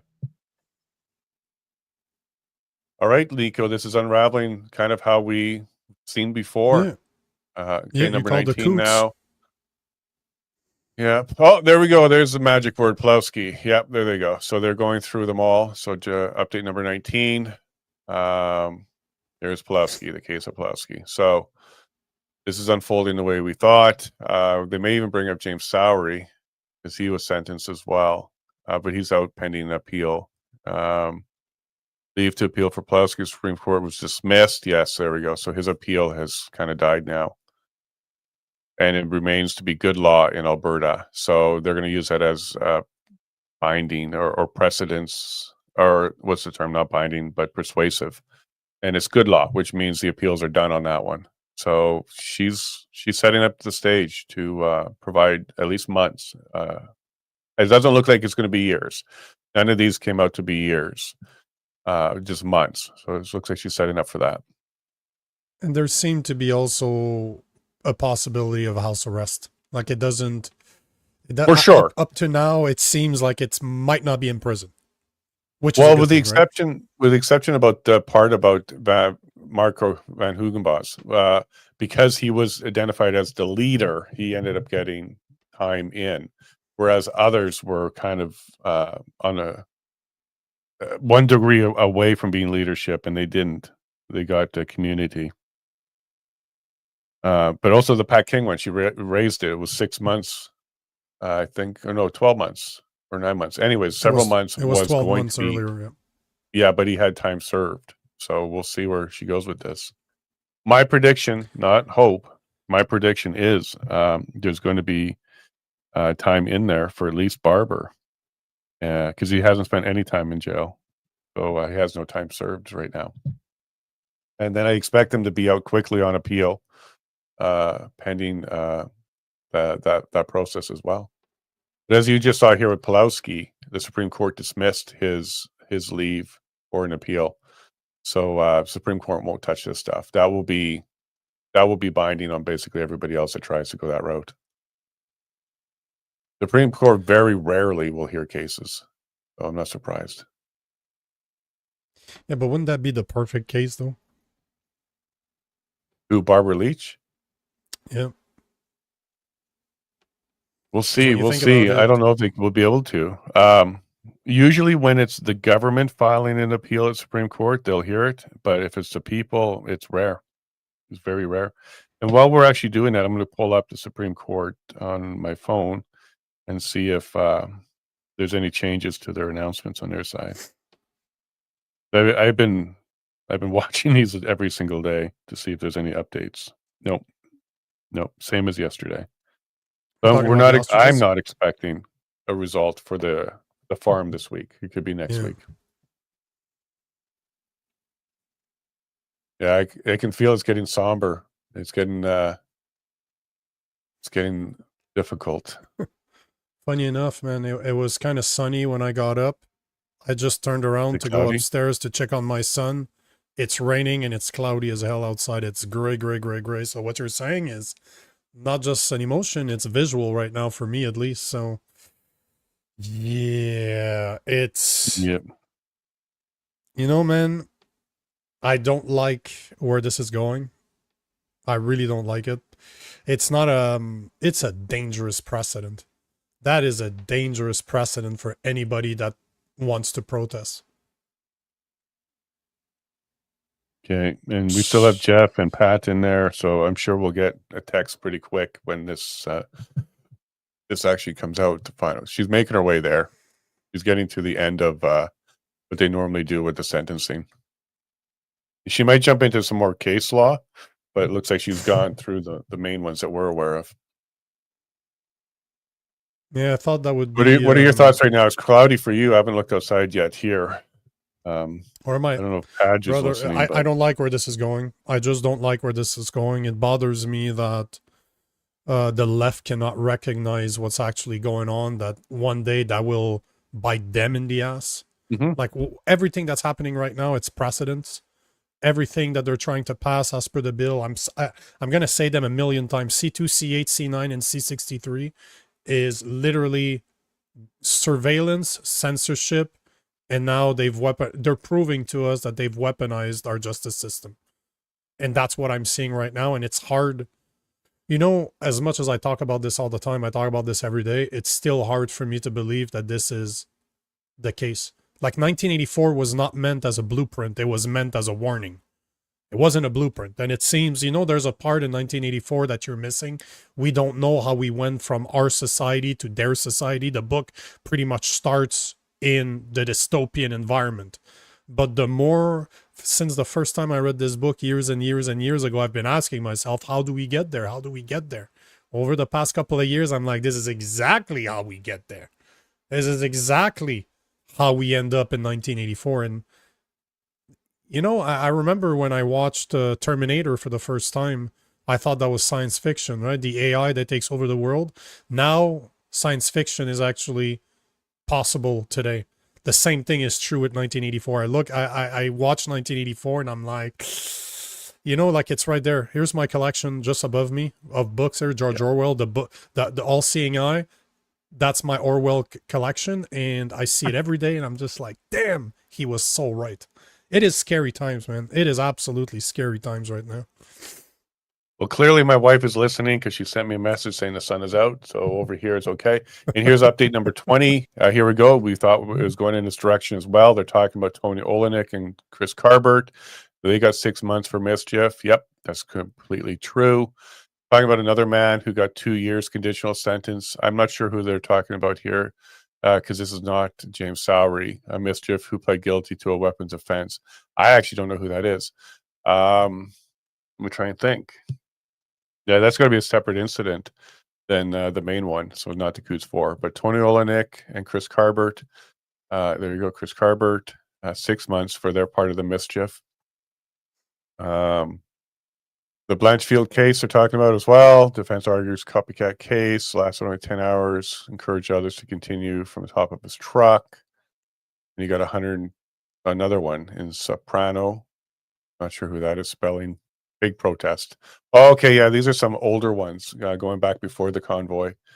30 days jail, but 120-day conditional sentence. Yeah, so they're still making their way through these case laws, comparable ones. Now they're kind of leaving the freedom side of things and just going back even further to previous ones, where or wrong button, Pat King and others. So we'll see where she goes with this. I am expecting months, whether it's conditional, meaning he can go home and he will have conditions like curfew or others, yet to be seen here. But she's brought up several of them that wasn't conditional. They were time. Do you? We'll see where she goes with this. And by the way, Padge, I love you. Thanks for the update. Thanks for listening. I hope you're smiling right now. If Chris Barber is found, is sentenced to house arrest, for example, or 6 months outside of jail, does that prevent him from going to the U.S.? Probably. Yeah, probably. Because it's criminal, right? Right, but he'd still be able to run his business and have other people cross the border.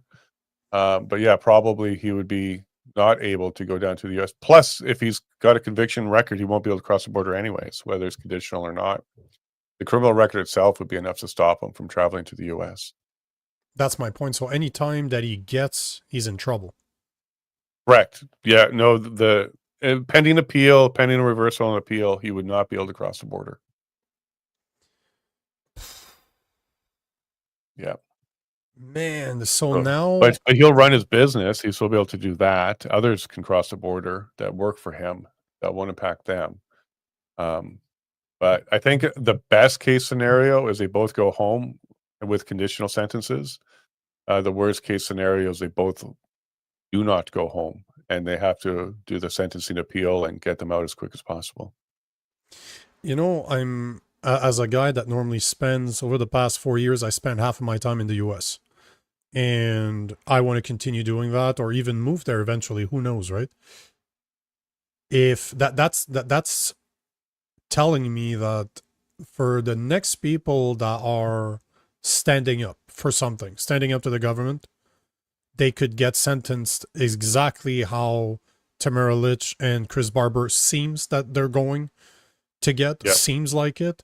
That means that not only are you cutting me from, you're crushing dissent, but you're also preventing a guy like you and I, for example, that knows that our words is going to get us in trouble with Bill C2, C8, C9, C63. I can't even leave the country. So I can't even go, like literally run away to the US and continue doing what I'm doing from there. They wouldn't allow me to leave by giving me a criminal record. So this is insane. I never thought about it until now. So basically, they're setting the charges are enough to stop you, dude. Like the charges are enough to stop you from crossing the border. But that's exactly my point. So not only are they able, do they want the power to censor us right here? Not only are they weaponizing our justice system, because again, often the process is the punishment, but in the case that the process is not just the punishment, even if you get 6 months house arrest, I could be in trouble, not able to cross the US because I have a criminal record. So they're literally preventing me from escaping tyranny. Because to the people out there that don't think that what we're seeing, that what we're witnessing right now isn't tyranny, this is exactly how it goes. Those are the first step that we're seeing. Gun grabs, censorship, massive surveillance, crushing dissent, and weaponizing the justice system. We're seeing it live in real time. And people, I don't think that people out there realize how bad what we're seeing actually is, what it means for pretty much anybody. It's insane. It's absolutely insane what we're seeing right now. And do you think there's a bigger agenda here? Because this is happening, it was happening in the States for the Jan 6, right? So 2 years, a lot of these people were in prison until Trump pardoned them all. Are we seeing a pattern here? Sorry, I was reading a comment right here that I want to address, but say that again. My apologies, man. No worries. Are you seeing a larger pattern here? Because in Jan 6, those guys were in prison for like 2 years or so before they got pardoned by Trump. So is this an attack globally, or maybe a larger agenda on dissidents against their government? Just look at what happened in Mexico. Did you hear about the president party yesterday? They're trying to tabled a bill, or that they're trying to push a law that will make it illegal to post meme about a public servant. So they're literally calling it the anti-meme law that could a dissident could be looking at 3 to 6 years. That's what they're trying to do in Mexico. So it is a worldwide thing. In the UK, look at what's going on in the UK. You're getting arrested for tweets. Look at what's going on in Australia. They want you to be able to prove that you're 18. At the end of the year, you will have to be 18 in order to be on social media. As much as people can say this is a good thing because it's going to prevent our children from accessing information that they probably shouldn't have access to, at the end of the day, that means that every single person online now in Australia, in order to access their social media platform, they will need to specify who they are. They will need to authenticate to say that account belongs to Jane Doe. Jane Doe has to prove who she is with a card that's issued by the government. So now the government knows every single account, who they belong to. How long do you think before they start putting the same laws in place as they have in the UK that they're trying to pass here as we speak? It's just a matter of time. Like everywhere you look in the West, it seems that this is happening.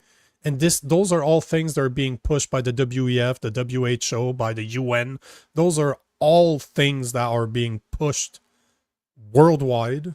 They're all happening at the same time at different stages. So Did no, you this hear is not about a coincidence. This is happening all over the place. And I just wanted to address Griffin. Nico, it's been happening slowly for decades. 100%. It's just that, you know, that's always the trick. You go low bites, low bites, slow bites, slow bites, slow bites. It's just that right now we're at the end. This is the thing. We're at the end of where we'll be able to stop it. Because I'm telling you, if the digital ID becomes law and people go for it, we are done. I do not know what we can do in order to take back the digital ID that would be connected to your biometrics, that would be connected to your bank accounts. Just look at what happened in Vietnam. 86 million people got debanked overnight because they refused the digital ID. They woke up to nothing. They had no money. Their accounts weren't there anymore. So this is the situation. And I think the digital ID is the point of no return, because always remember, right? You can vote communism in, but you're going to have to fight to get it out. I just don't know. With AI, if you guys don't understand AI and the power of AI is so powerful now that it can allow a very small group of people to control the world through AI. Just look at Palantir, the software that they're developing, that they're trying to push through the US. What's his name? JD Vance was financed. His campaign was financed by Palantir. Go, for the people out there, go check what Palantir is. Go check what happens when the NSA has been collecting all the data that ever crossed the US over the past 15, 20 years. With a software like Palantir, they can literally track back everything and start putting predictions. Like, it's just a matter of time before you see something like Minority Report. Remember that movie? We had some precogs that were predicting the future. We don't need those humans. AI is capable of doing that with all that amount of data that's been collecting over the years. It's insane. Where we're going, technology is allowing this to really become dystopian on a world stage. It's not even on a state, on a country level anymore. Well, let me update you something on Tanzania. This kind of went under the radar. In the you want to bring Tom in? Yeah, go ahead. Click the link there. Hey, in Tom. Tanzania. Here we go. Hey, sorry. Nice to see you, brother. Yeah, no worries. Too. Probably just in time. You had an appointment. I'm just going to update Nico and the audience on the case out of Tanzania. This is a gentleman by the name of Saber. Let me get his name for you. Saber Kushian. He posted on Facebook against the government, criticized them. In Tanzania, they have what's called Decree 54, which says it's illegal to criticize the government. They just sentenced him to death for those posts on Facebook. So it's getting pretty harsh out there. They're shutting down all dissidents. Totally happening. And we got an update here from Right Blend from the courtroom. They're still going through trying to figure out if there's comparisons with all these other cases where there was a sentence of several months. It doesn't completely match anything else, so this is unique enough that it may be different. But Tom, I'm not sure if you've been following this because of your appointment, but Coots came up, Arthur Pulowski came up, the men came up, King came up.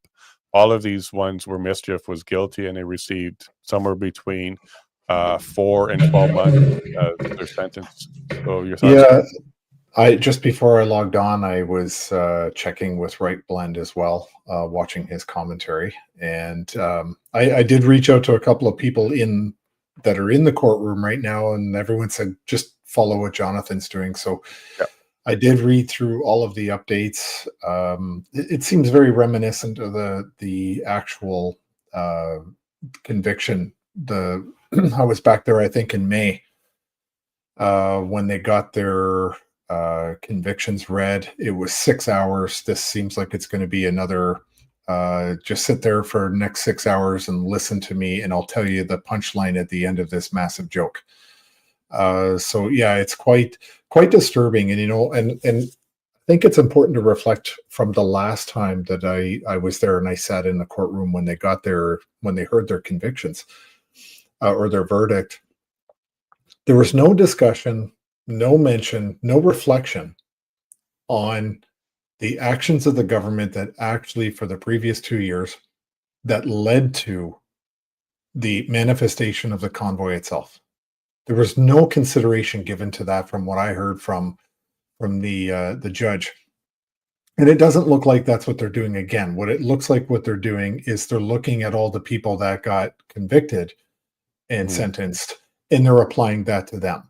But when and where are we ever going to hear a discussion anywhere in this legal apparatus within Canada that somebody's going to look at the actual steps and the actions taken by the government? And I want to point that out. There is one exception to that, which was Justice Mosley's judicial review. Now, remember, he found, after a year, that the government acted outside of their authority and declared that the Emergencies Act was illegal. It's gone to an appeal. Because remember, the Liberals, without even reading it, 5 minutes after the decision, came out publicly and said they're going to appeal it without even reading the thing. But I'm guessing they had an advance copy. And from my understanding, the appeal was heard almost 8 months ago, and the public is yet to be told. Now, isn't it interesting that that decision hasn't been given to the public, but we're looking at Chris and Tamara's? Because I wonder how that decision would have impacted Chris and Tamara's sentencing today. Correct. Right. Correct. And so And, we're looking at the order of operations here and seeing some things should be, released to the public sooner rather than later. And I think you're absolutely right. Like, even from when the Coots decisions came out and sentencing and King and all this kind of stuff, it was providing the framework and foundation for this one too. It didn't all happen at the same time. And the Mosley decision, I don't know if they got an advance copy or not, but I do know that when Chrystia Freeland took to that press conference, every single thing that she said that they were going to appeal on, those were the grounds that she's argued that they can appeal on. None of them were actually in the appeal by the government. So the appeal from the government was very different than what they claimed they were going to appeal on. I don't know if they had the advance copy or not, but they certainly changed their tone when it came to filing the paperwork. And yeah, I've spoken to one of the lead lawyers, or two of the lead lawyers on that one. We're still waiting for that outcome. It hasn't been finished yet. Yeah. There is an update here from Right Blend, though. They are taking the morning break. They'll be back at about 10 o'clock Mountain, 12 o'clock Eastern, and they're expected to be finished up in that hour by 1 o'clock Eastern, the latest. So we are expecting to get the results within the next hour or so. Good.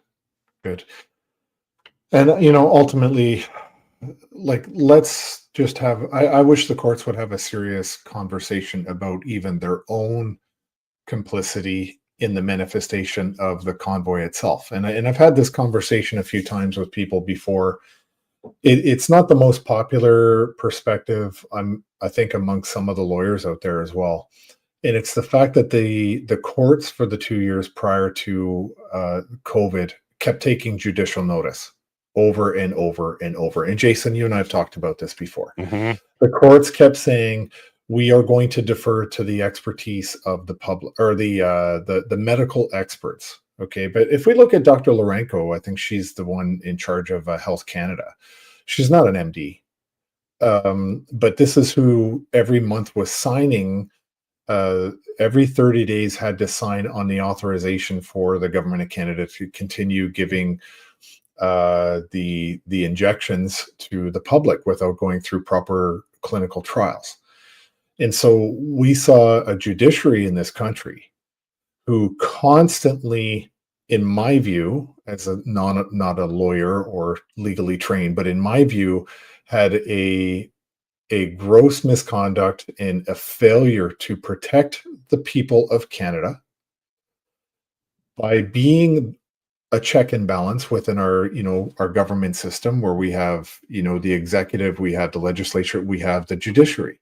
The judiciary never questioned the government. What they did is they just deferred to the government in every instance prior to the convoy. They never wanted to look at their evidence. They never wanted to question the government, but that's their job. That is why they have judicial independence. That's why they're the third sort of pillar of our government system. This is why we have checks and balances within that system. And the most important group of people that could have challenged the evidence and could have challenged the law were the judiciary. And instead, over and over, all they did was give judicial notice and let the government do whatever they want. And they disregarded their role in protecting society. And 2 years later, the convoy rolled into Ottawa. And now we got that same judiciary that are sitting in judgment over the very people who went to Ottawa to exercise their Charter of Rights and Freedoms. And they're the ones on trial, not the people who have already been found guilty by the Mosley decision. And so we talk about institutional integrity, institutional trust. The courts are in complete disrepute. And it's not just because of this case. Let's look at all the catch and release. Let's look at the Liberal vote this week, where the Liberals, the NDP, and the Bloc all voted to harm the Canadians in terms of their own public safety. I mean, I wrote on my Substack, I don't see a difference between, I don't know if you've watched the Netflix show, The Squid Game, but yeah. I don't see any difference between the Squid Game and the elbows up voters in this country. And this is the situation that we have. And maybe it's time to start talking about sanctuary cities within Canada. Let's put all the Liberal voters into designated sanctuary cities and give them what they keep begging for. And let them live the consequences of what they keep voting for. And leave the rest of us the hell alone. Maybe that's I don't think we're going to have to give it to them. They're demanding it, 15-minute cities. So they're going to get a taste of that sometime soon. And when you were talking about the judicial notice, we saw another recent example of this one, Tom, and you've been following it as well, the BC ostrich situation. So the federal courts there threw out all of the expert opinions from the farm, only took the CFIA, so Canadian Food Inspection Agency's opinion. They didn't even have to bring in experts. Their opinion was enough for the federal court to go ahead and continue that. Do you have any confidence that this Supreme Court, which came out against the people, even said there was an occupation? The Chief Justice said that. They also threw out Arthur Pawlowski's appeal. Do you think the Supreme Court's going to have a positive verdict for the BC ostriches later next week? No, I don't, because what we've seen repeatedly is that the judiciary, I think as much as 6 weeks ago, the judge in this particular case with Chris and Tamara had no idea that bank accounts had been frozen during the Emergencies Act. What? Yeah, she had no idea. She got caught Mosley then. Completely. No, she didn't. She doesn't understand the context of which she's presiding over, and she sees this from a very myopic lens, a very, very narrowly focused lens of what actually transpired during the convoy. And she didn't take a broad view. She didn't look at a national view unless it's somewhere written in a law book. And she's looking at cases where people have been persecuted by this. Now, when I think about Justice Wagner, Richard Wagner, he's the Chief Justice of the Supreme Court. he put himself in a really untenable position. Any case related to the convoy that goes before the Supreme Court, he will have to recuse himself from that thing. So now you have a Chief Justice that's put himself into a biased position. In the threshold, from what I'm told by lawyers, for a judge to have to recuse themselves is actually very low. One wrong move and they have to recuse themselves from a specific case. But we have a guy, Richard Wagner, who during the convoy to the media spoke disparagingly about the convoy. So how can he possibly ever sit in front of a convoy related case in all seriousness and have any credibility when he's already come out publicly against it? Now, this is why, and this is now judicial politics. This is how he is never going to allow a COVID case to come into his court, ever. No, none of them. None of them will ever go into there. And I don't see how they're going to get around it. Like, he's not going to allow it. He's just not going to allow a convoy-related case to come into his courtroom because he knows he has to recuse himself. And how can he do that as the Chief Justice himself? Yeah, we have no other recourse. Yeah, let's take this one step further too. When Julie Payette was no longer the Governor General of Canada, do you know that Richard Wagner, most Canadians don't know this, Richard Wagner became the acting Governor General of Canada. Oh, I didn't know that. Yes, in the interim, between Julie Payette and the current Governor General. We had the guy who was the acting Governor General of Canada, which is, ceremonial at best, but in a position over the Prime Minister, while currently serving as the Chief Justice of the Supreme Court of Canada. So there's a big club, folks, and you ain't in it. I didn't know that detail. Do you think it's done on purpose? Do you think that judge was chosen because of her ignorance, or is just excuses at this point? Because it's I don't believe in coincidences. Let's put that to the side right off the bat. Our justice system has been weaponized. Obviously, we're seeing it right now. But do you think those woke judges are playing dumb, or do you actually think that they are? Or naive? If you don't like dumb, we can call it naive if you want. I think they live in a bubble, and I think they're exceptionally naive. I don't think they understand the harms to their institutions that they've all caused. And I don't think they care, to be honest. I don't believe even for a minute that they care. But what's interesting, my hopes were very high for this particular judge because she was the judge who presided over Admiral Norman's case. And for viewers that don't know, Admiral Norman was the Vice Chief of Defense Staff for the Canadian military. The Trudeau government went after him. The RCMP raided his house and accused him of basically of espionage. And this Justice Perkins McVeigh was the judge who presided over his case. He was fully exonerated on those charges that were brought about by the RCMP. It was all politically motivated. It was all because Justin Trudeau wanted to give a contract over to his buddies in Quebec that was improperly done, that doesn't follow Treasury Board guidelines or rules or any of that stuff. But he put his foot down on that issue. And so the next thing you know, the RCMP are raiding his house. He's being relieved of command or relieved of his duties as the VCDS. Fast forward, she was the judge that presided over his case. He was fully exonerated and then went and sued the federal government and won that as well. They offered to give him his old job back, but he said, how can I go back to that? Right.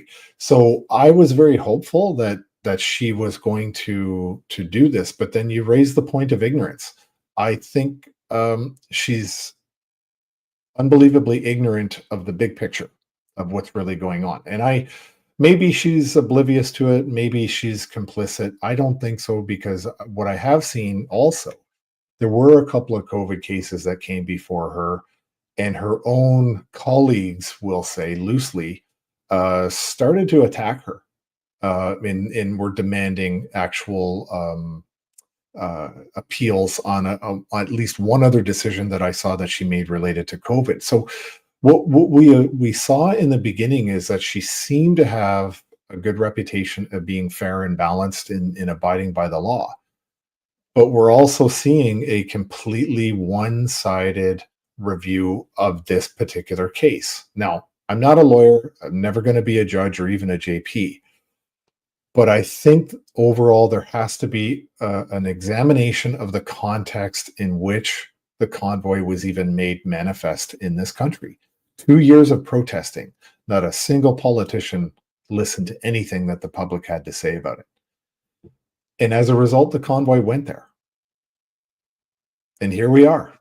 You know, the only people standing trial right now in the longest running mischief trial in Canadian history, the most expensive mischief trial in Canadian history for mischief. And by the way, I'm going to add this too. This whole line of questioning, this argument, this conviction that Chris got for the honking the horns and not abiding by the horn injunction. I have to say I call BS on that entire thing, because if you look at McLean's injunction when it was given on the 7th of February, he basically said, look, you guys can stay. You have a legal right to be there in protest. Just stop honking the horns. Well, the federal government overrode that decision when they invoked the Emergencies Act. And so when Chris started encouraging people to honk their horns, I personally viewed it as a form of self-defense. What he was saying was, listen, if the police attack, then they're violating the McLean horn injunction, because he ruled that we all had a right to be here. So if the police attack first, they have violated the injunction. Therefore, honk your horn as a form of self-defense, wake everyone up and tell them that you're about to be arrested and raided by the police. So that's kind of how I view it. So to sit here and convict Chris of breaking the law, well, who broke the law first? Who broke the agreement first? I would argue that it was the Ottawa police, not the OPP or anyone else. I would argue it was the Ottawa police. So again, it's a double standard, right?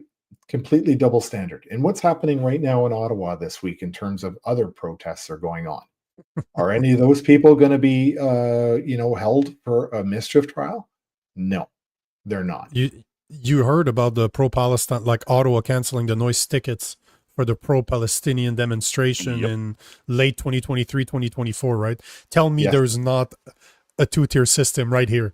They're allowed to protest whenever they want. They're allowed to make all the noise that they want. I'm in Montreal. They've destroyed... They destroyed the street they walk on. They destroy statues. Call it pro-Palestine, call it BLM, call it the climate change protesters. They're all the same people. Yes. Yet, no consequences for their action. There's no problem. Today at McGill, at both McGill and Concordia, they're having protests on October 7th, pro-Palestinian protests on October 7th.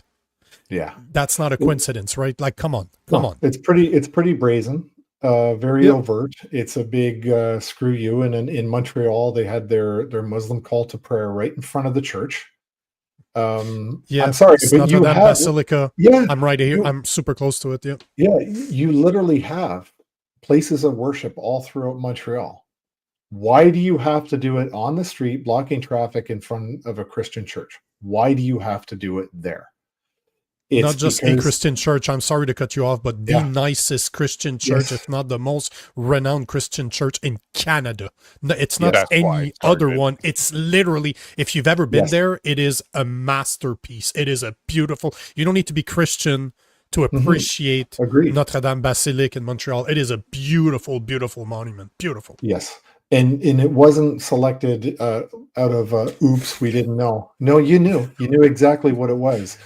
But let's talk about the protections that they get from law enforcement and the courts and the local politicians. They get the protections.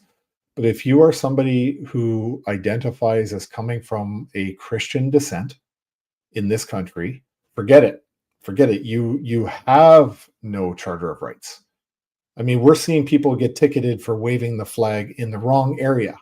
The Canadian flag. You're not allowed to fly it everywhere in Ottawa right now, right? Like, it's ridiculous. It is, and it's intentional. It's overt. In my view, personally, I think it is meant to antagonize Canadian-born people of Christian heritage into taking the bait and reacting very negatively, and I think it is it's a massive piece of bait.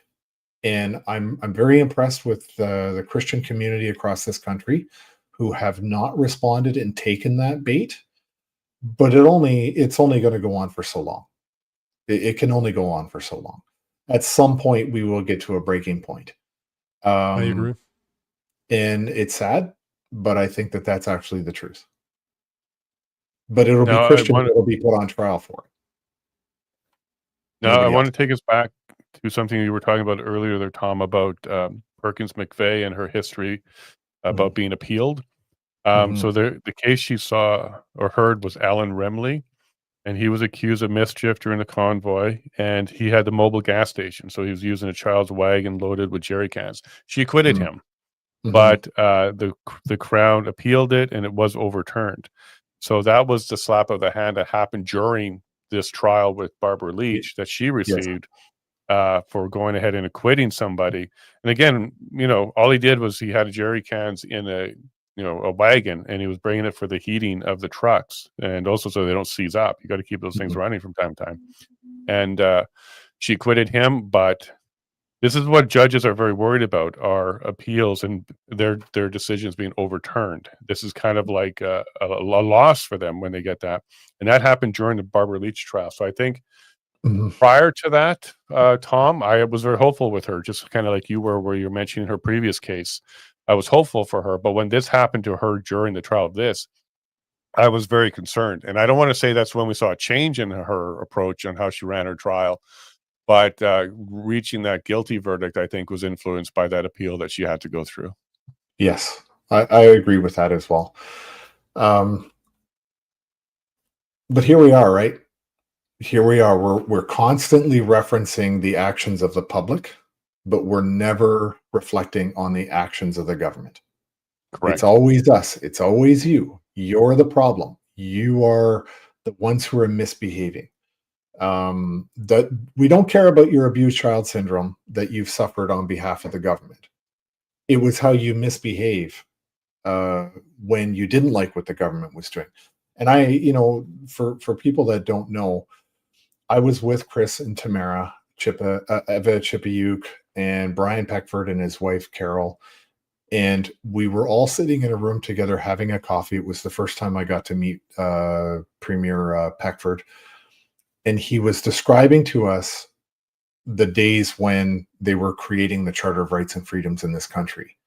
And as I'm sitting with the last living person who signed the thing, Keith Wilson walked into the room and told us that we no longer had the rights that Brian Peckford had worked so hard to give us all as Canadians.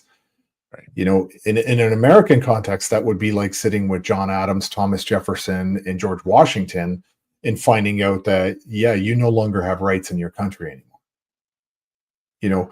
That's the only sort of equivalent example I can come up with. It's a modern day example, but this is where we were at. And again, when and where do we start examining the actions of the government? I mean, the NCI did an amazing job. They have continued to do an amazing job examining everything that was done to the public. But have you seen any of the political parties pick it up and even talk about it one time in the House of Commons? Not one time has anybody in the House of Commons referenced the NCI. Not one time. And they won't. No, that I don't think that's coincidence. No. But it's our fault, right? And Jason, you and I have had many conversations about being independent candidates and stuff like that. And I think the government will always protect itself before it protects the people. And I'm a very strong believer in two things: independent candidates. And if you can't come together as an independent candidate, then join a party that does not whip votes, where those members in that party have a free and open vote as MPPs, MLAs, or MPs, to have an open, free vote, to vote for their constituents, not for their party first. Because we have a system of government in this country where the only vote that actually matters is the leader of each of the parties. That's the only vote that matters. All the MPPs, MLAs, MPs, that's all window dressing. Because when your party leader tells you this is the way you're voting, that means that each of those representatives are just administrative assistants for the leader in your constituency. That's all they are. It's all a big fantasy.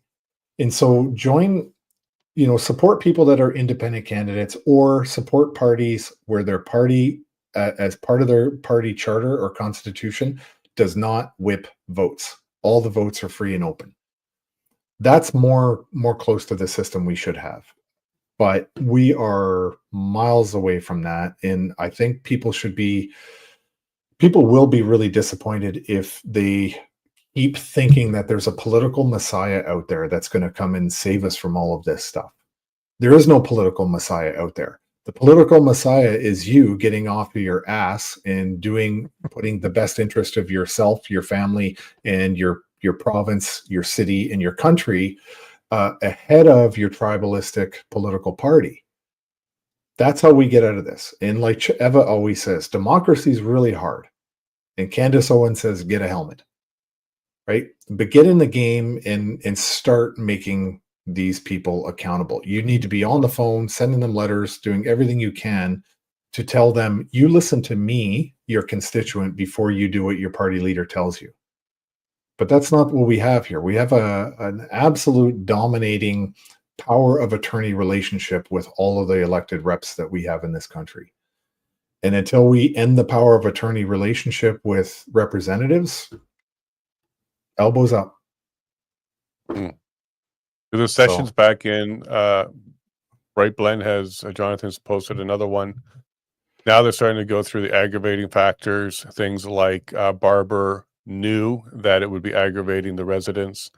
So she's kind of laying out the next step of this. Have a press conference with Leach and others, a report stating people are fed up, blaring of noise, harassment of people on streets. By the way, that's fake news. It was the other way around. Residents were actually violent towards some of the people there. But in either case, they're laying out the aggravating factors here for both of them, Leach and Barber at this stage. Barber on TikTok Feb 4th stated that few people in the high rise don't like noise. Don't know what I can do to help, I guess. He's kind of just not encouraging it, but accepting that that's happening. So you can see here, Tom and Nico, that she's laying out the aggravating factors here. And Tom, earlier, and yeah, you were reading Wright's or Jonathan's coverage. They gave a lot of weight to the testimony of the witnesses like Zexi Lee, somebody that you're familiar with on your side of things. I don't know if you can even talk about that because that's still before the courts. But I was in the courtroom when she testified, and she was very exaggerated during that. And she has a lot to gain from this sentencing and verdict moving forward with that civil case. Yeah, she has 290 million reasons for this case to see two severe sentences. That's what motivates her. We saw during the Public Order Emergency Commission video of her throwing eggs at the truckers. But she's held up as the gold standard of civility and citizenship and was given an award by Steve Bell for being such a great citizen of Ottawa that she threw eggs at people. I think any good lawyer who's going to get a good solid cross-examination of her in the future is going to just easily be able to punch holes in her testimony, in her credibility as even the lead plaintiff for Paul Champ's lawsuit. So yeah, it really does dishearten me to hear people talk about Zexi Lee and some of the other people and give actual testimony when they mention things like microaggressions and phantom honking.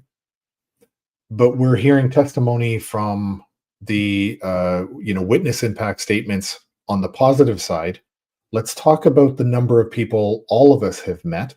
Myself, Chris, Danny, Tamara, Keith, Eva, everybody have heard testimony about people that were suicidal and were about to kill themselves before that convoy showed up and got into the city of Ottawa. I have met grown men cry on my shoulder I can think of 2 occasions, grown men crying on my shoulder, basically saying I was about to end it all until you guys showed up.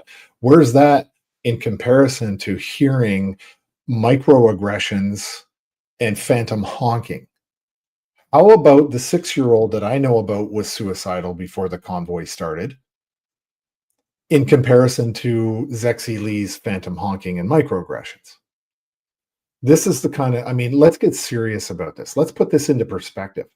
I'm sorry you're stupid enough to purchase a house in the nation's capital when 1 out of every 3 days there's a protest in your downtown core. And you're upset with 3 weeks. I'm sorry, you moved into the country's capital city. It's not your city. It is the nation's capital. The people that reside inside the House of Commons are the ones who directly set the conditions for all of the horrible things that happened to people during COVID in this country. That is the center of power, and therefore the public went there to protest the center of power. I'm sorry if after 1 in 3 days you didn't realize where you were living and you were upset by horn honking up until the 7th of February. I'm sorry if that offends you. But you know what? But they have You no moved there. problem when Palestinians, pro-Palestinians do it, right? Yes. Again, no it's the problem at all. two-tier system. There's Yes. nothing, there's no problem there. Just a Yeah. problem when it's the truckers. And, you know, Tom, during the protest, there was a lot of protest in Quebec. We had 150,000 people protest. And all I did is give free hugs. I walked around with free hugs. I've given at least 2,000-3,000, if not more hugs. And the men that you're talking about, I didn't see 2. I had hundreds of grown men and older women that are like, they felt abandoned. Their families abandoned them. They couldn't see anybody. They were alone. And they're like, protests like this, marches like this, I finally see people in the flesh, people that are not scared to touch me. So I know exactly what you're saying. And that was throughout the country. It wasn't just in Ottawa. I saw that all over Quebec, all over Ottawa, because I was at the convoy and I gave a bunch of hugs there too. So back at you, Tom, you're absolutely right.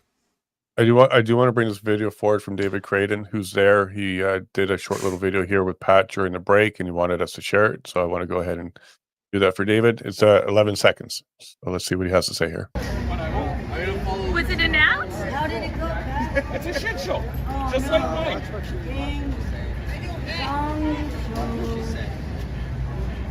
Yeah, we got the same comment from Pat while he was in there. They're telling a bunch of lies. So thank you to David for providing that quick little video for us. Okay. Sorry about that. We're still waiting for the result here, so I may interrupt again as I'm refreshing on my side.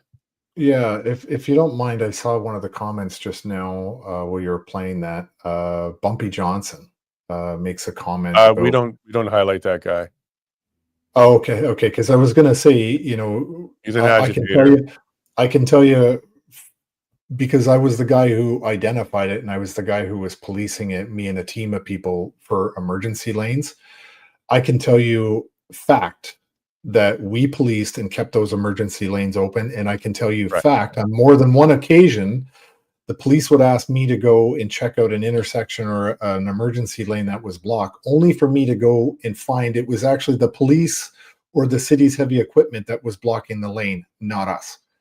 So, you know, I let this guy be an agitator, that's fine, but I welcome the agitators to come in, join this. Not that it's your show though, but I can poke holes at every single one of these points because I lived it. I wrote a book about it, and I was at the POEC for 7.5 weeks, and I heard all the testimony. So I can poke holes in these ridiculous accusations all day long, while people like that show up and bring their CBC talking points. I can do this all day long because I have the truth and the facts and the testimony all on my side. And I will quote the actual testimony from the police themselves. So bring it on. You know, like this is, we're way past the point of regurgitating the anchorman's talking points because you just didn't like something. Like, yeah, we've given that guy enough time already, Tom. That guy has sent emails to the whole council that I'm running for. I'm running a municipal election, sent a bunch of slanderous emails. So we've spent enough time on that particular person, if you don't mind. There is no genuine attempt to have a counterpoint with that person. That person's out to destroy us. So if you don't mind, I'll move on from that guy. Yeah, elbows up, Bumpy. Yeah, It's yeah. going to get bumpy. In either It's case. going to get bumpy. Yeah. Yeah, but there's another update here from Right Blend again. So they're making their way through some more of the mitigating factors now, where there was a pro-social individuals have large support from family and large numbers of supporters. Obviously, I think Perkins McVeigh has seen what happens in that courtroom. A lot of people showing up all the time, very dedicated people filling that courtroom today. So you've definitely seen that support from the community. There's reached a good faith agreement to reduce footprint of the convoy, and you were kind of alluding to this as well. And I also want to kind of back you up on a lot of things you said there, Tom, because I was in the Pat King trial where the city transit system was testifying, and buses weren't even delayed during this either. They were able to reroute and keep their schedule, and they couldn't bring forward a single incident where a bus was blocked or delayed during this. So transit was working. You always kept an emergency lane open.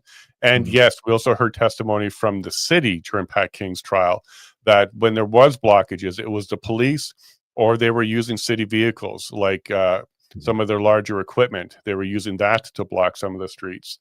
It wasn't trucks or the protesters. So you're correct on that. You were there. So it's pretty easy for you to testify to that. But I saw the testimony of the city, the transit officials, and the police during Pat King's trial confirm all of that as well. Yeah. And there is a video that I had seen in the past where there was discussion during the POEC of, buses getting down. And somebody, I don't remember which of the lawyers, basically showed video of a bus actually going right down Wellington. Like part of it. Like there was a section of Wellington where a bus was actually, sorry, not Wellington, I meant to say Metcalfe could get down there. Only 2 blocks south of Wellington. So, we can do this all day. Yeah, no, Pat King's trial, even when he was calling for the going to the airport, the transit testified and the police testified there was no delays, nobody missed a flight, transit was getting through just fine. Even though it was a rolling protest, it didn't actually impact the public. We've heard all of these already. There's a lot of people still replicating CBC garbage, trying to provoke, and they're actually trying to entice negative responses out of people like us who work hard to bring the truth forward. But we ignore some of these people at this stage, especially the one you highlighted there. That one's been on my family, messages to my wife, attacking her as well. So there's a line, and that person's crossed it many times. Right. Let me address one though, because Longmeadow seems to believe that I have a disdain for other Canadians protesting. They have their protests, I have mine. I believe in free speech 100%. I believe that you're allowed to say whatever the fuck you want, and the government's not able to stop you. My point that I've been making for months now, is the 2-tier policing system that we have in Canada. Christian pastors are getting arrested for preaching on the sidewalk, while you have hundreds of Muslims praying on a Sunday that has nothing religious about it, in their religion, in front of the nicest church in Canada, Notre Dame de Basilique, right here in Montreal. They take over parks all the time to public pray when they have hundreds of mosques here. They're protected by the police. They do it on Yonge and Dundas in Toronto. They block the busiest intersection in Canada, not Toronto, Canada, to pray. They have hundreds of mosques. We get arrested. If I were to pick up my Bible today and go preach on a sidewalk, I might get arrested. That is the difference. They're allowed to protest. We're not. There are protests every single fucking weekend in Ottawa. They just got their tickets for noise complaints dropped by the same government that's prosecuting Tamara Lich and Chris Barber, and they're telling them that they were making too much noise. If you don't see the 2-tier policing here, you're the one that's blind. They're allowed to protest. I really don't care that, in my opinion, they're a bunch of morons that are protesting for the wrong reasons. They're protesting for something that's going on in the Middle East when our government is going after free speech. They're trying to pass 4 bills, C2, C8, C9, and a new bill, C63, that will censor us, and we will be facing up to life in prison for speaking something that they don't like. So to me, they're a bunch of morons because they're not protesting for the right thing, but they have the right to be morons, and I will fight for their rights to be morons. But you cannot tell me that I have the same rights as they do when it comes to protesting, because clearly what we're covering today is proving to you that there's a two-tier policing, and it's time for you to open your fucking eyes, because I don't care if they're protesting. Good for them if they want to protest, but that means we have the right too, and that is not a right that comes from the government, by the way. That's a God-given right. The government can do whatever the fuck they want. It's never going to stop me from talking about it. It's never going to stop me from protesting. Done. Sorry. That's my rant. I'm going to stop it right there. And I would back up on that. The two-tiered portion of this is what is the offensive portion. Rules for thee, but not for me. That kind of attitude. And yeah, that's absolutely. If everybody was treated the exact same way, this wouldn't be such a pain point. But I also don't think we'd be seeing this trial. Let's go back in time a little bit too, prior to the convoy. What happened at Grace Life Church in Alberta? A pre-dawn raid on the Grace Life Church in Alberta, where the RCMP sent, over 50 RCMP officers in a pre-dawn raid to surround that church, arrest Pastor Tim Coates. He went into remand for 35 days, and the first 14 were in solitary confinement. How many mosques, synagogues, temples, you name it, had that happen to them in this country, other than Christians? Tim Coates. I do want to interrupt quickly with a quote from the judge right now. I must reject both sentences of Crown and defense. So she's going to come in the middle. She's not going to give a conditional discharge, and she's not going to go for 8 years. She's already hinted she's coming into the middle of that one. Sorry about that, Tom. No, that's okay. That's okay. It's important. I mean, that's why we're here. And we could bitch about this stuff all day long, and I think we'd be pretty justified to do so. But yeah, I mean, well, we can, because with Bill C2, 8, and 9, and then the return of 63, we might all be sharing a room one day soon. I would love to have you guys as bunkmates. Yeah.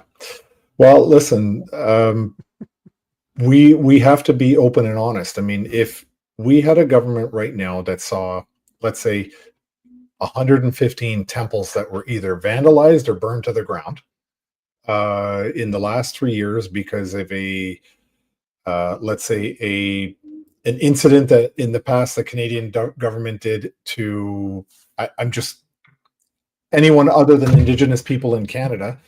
There'd be hate crime legislation supported by the Uniparty, all 338 plus a couple new ones now, right across Canada.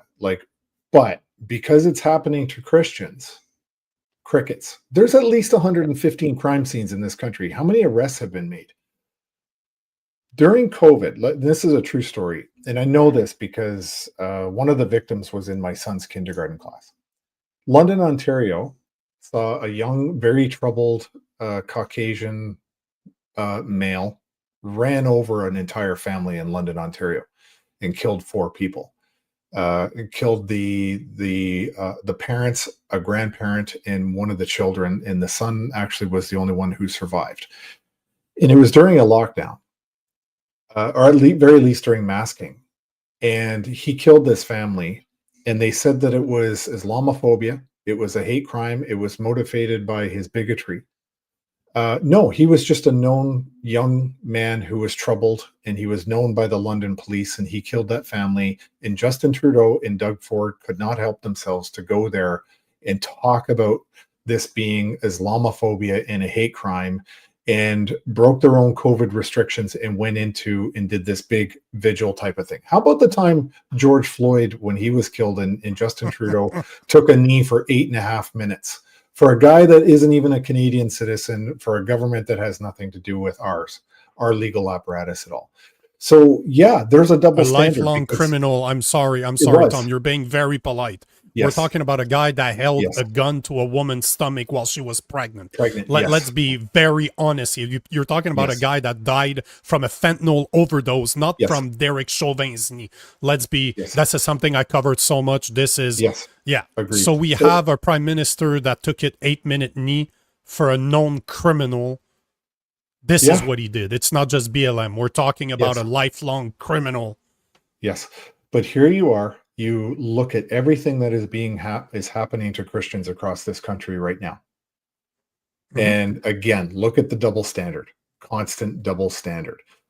I mean, I don't think it's worth getting into the land acknowledgements here, because I think I will personally go a little bit insane because I don't agree with them. I think they're fundamentally wrong. And if you really want to know, I'm not going to make a plug for my Substack, but I do write You about these can. types of things. I write about these things often in my Substack, because I will not be shamed into accepting blame for something that had nothing to do with me, for people that are no longer alive, and there are no victims right now in which I am the perpetrator of their oppression. So yeah, I think that there is a massive double standard for the people who, and this is an important thing to get into. Okay, why is it that there are so many people that are flocking to this part of the world? Why are third world citizens flocking to first world nations? Instead of saying, you know what, that's a model that I really, really like. Instead of terraforming Canada, why don't we build what Canada built in our country, or the United States, or England, or France, or any of these first world nations? Why don't the third world countries do that? Why? Because our governments allow them to skip to the head of the line and take from us, and then try to shame us for, the fruits of the labors of our parents, our grandparents, and other generations that built this.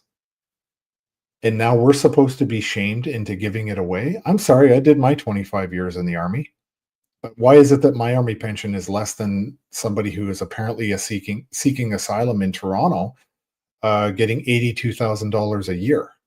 And by the way, with some of that money, those asylum seekers, I'm pretty sure there's reports out there that, and I can't confirm it, that they like to go home on vacation into the country that they're seeking asylum from, paid for by you and me. I'm educated. I served in the military. I was a teacher. I worked other jobs. I work a new job now. I don't break the law. I participated in a democratic Charter of Right and Freedom protest in this country. I did everything I could to be safe, responsible, and secure for everybody involved, the residents, the police, all EMS, the truckers, everybody. But here we are. We're the ones on trial for everything that we do. We follow the law and we go to trial.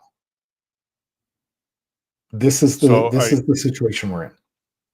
Yeah, Go I ahead. want to get back to Ottawa Sure. on this No, one, if you please don't do. mind. So, Tom, what do you think will be, because we're definitely going to get a sentence here, because she's already said she's not going to give a conditional sentencing at this stage.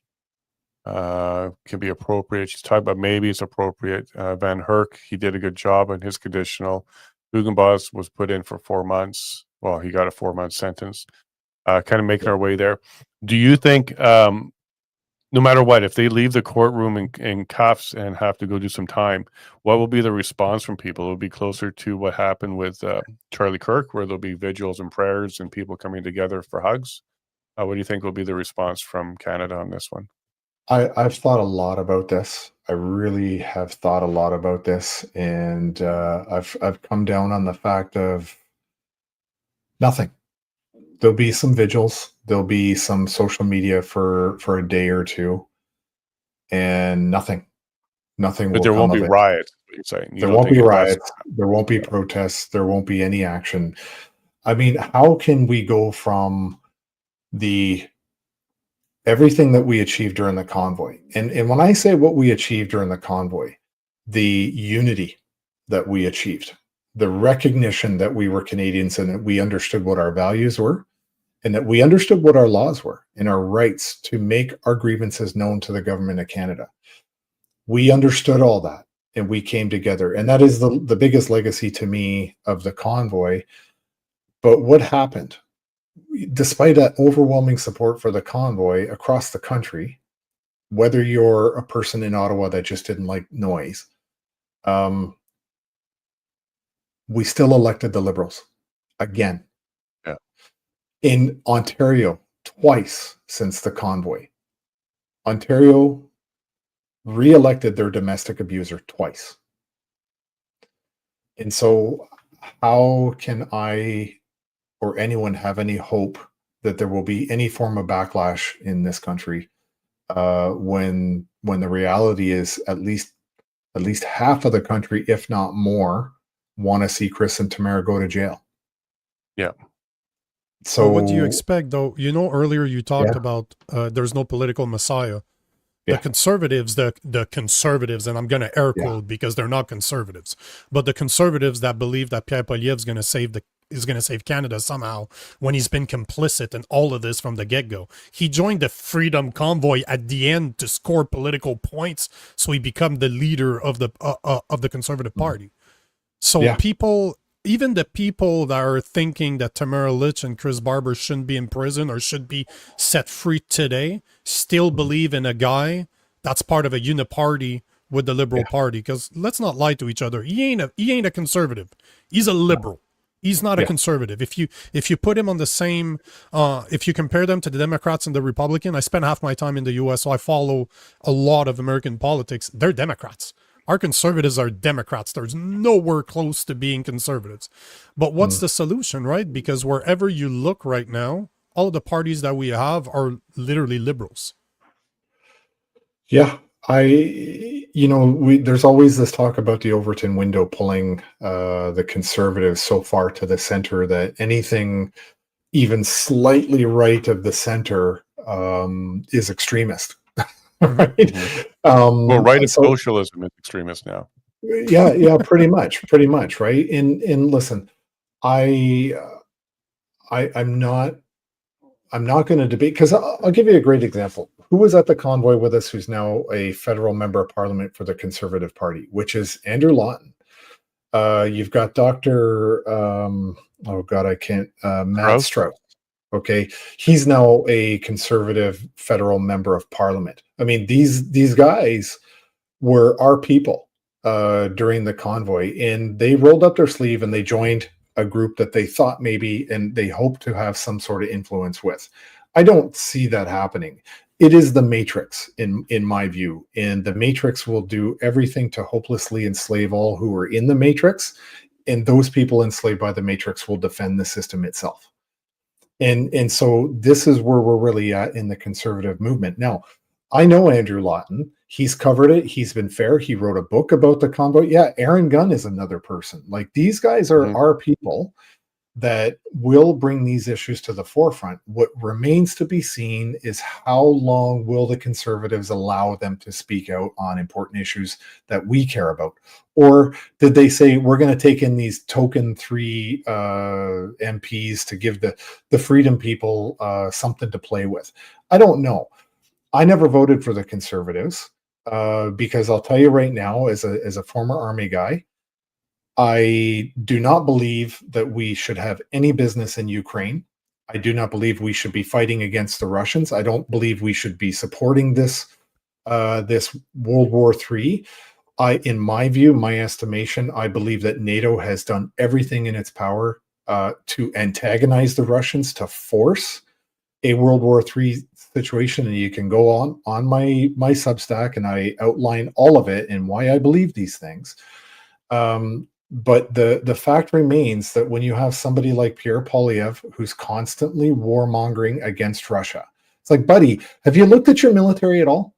Why don't you just be a little bit more quiet instead of acting like a little chihuahua nipping at the ankles of people who have nukes and cybersecurity capabilities, the likes of which we can't compare to? And so when I look at those issues, I look at his behavior when he attacked Christine Anderson, going after Christine Anderson as a European member of parliament was nonsensical to me. And he's got a couple of other things that just baffle me. And I don't understand why he would even behave in such a way. These are, really bizarre behaviors. I mean, he's conservative. We shouldn't be talking about getting involved in fighting and funding, the Ukrainians in this war. In my view, shut the money off, force everybody to the peace table, shut off the funding.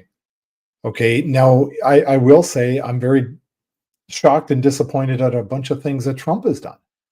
If I was an American, I would have voted for Trump. I really would have the second time around. I didn't have to face that decision, obviously. But, yesterday he just basically came out and said, yeah, send them Tomahawks. I don't care. Send the Ukrainians Tomahawks to shoot at the Russians. Like, are you kidding me? Are you kidding me? What about the Epstein? So again, this is going back to my point. I'm going to pull us back. ahead, I'm going to pull us back to Ottawa because we definitely could have a long conversation about all these issues, and I can give you a lot of input. But we have another update here from Right Blend. Sure. So I'm confused by where we're at right now. He says court finds custodial sentence necessary, find both accused deterred by arrest, court process, and collateral consequences. Then he also says court finds conditional sentence appropriate with harsh conditions and make sure the sentence not seen as lenient. So we're not quite sure where she's at yet, but she's now getting to that point because we're about 10 minutes or so away from court being done. So sorry to bring us back because I'm sure we can get into Epstein and Trump and Vax and all this other stuff pretty easy. But I want to kind of focus this audience on what's happening here in Ottawa as we're expecting the verdict or the sentencing to actually be announced any minute now. Yeah. Sorry, I was just trying to really make the point of political messiah. No, it's cool. It's cool. They don't exist. They're my rabbit holes too. So Jason's doing well to bring us back because those are the topics I cover basically every day. So I agree, but I agree. I just want you to know I agree on every single thing that you said. The only thing I would add is Leslyn Lewis. She's the only conservative, right? Like, I'm really liking her. Like, I posted about her, about what she said about C8 and C9 yesterday. I don't know her, but goddamn, she can speak. And I love the fact, I love the fact that she's a black woman. That is a nightmare to the woke left. I love it. Absolutely. Yes. An educated black woman that's telling you that this is censorship. Love it. Absolutely love it. Okay, so court finds a conditional sentence. Here's a new update. Appropriate and not risk to community. Both accused have cooperated with bail. Arrest respectful. Neither accused pose a risk to community if served at home. Not going to impose probation after conditional sentence. So it looks like they're going home today. They're likely going to have some serious conditions, some curfew, stuff like that. But it looks like it's not going to be incarceration today. Well, I did not see that one coming. Yeah, so I expect it's going to be like something. I'm just going to guess right now. 12 months conditional sentence, somewhere around there.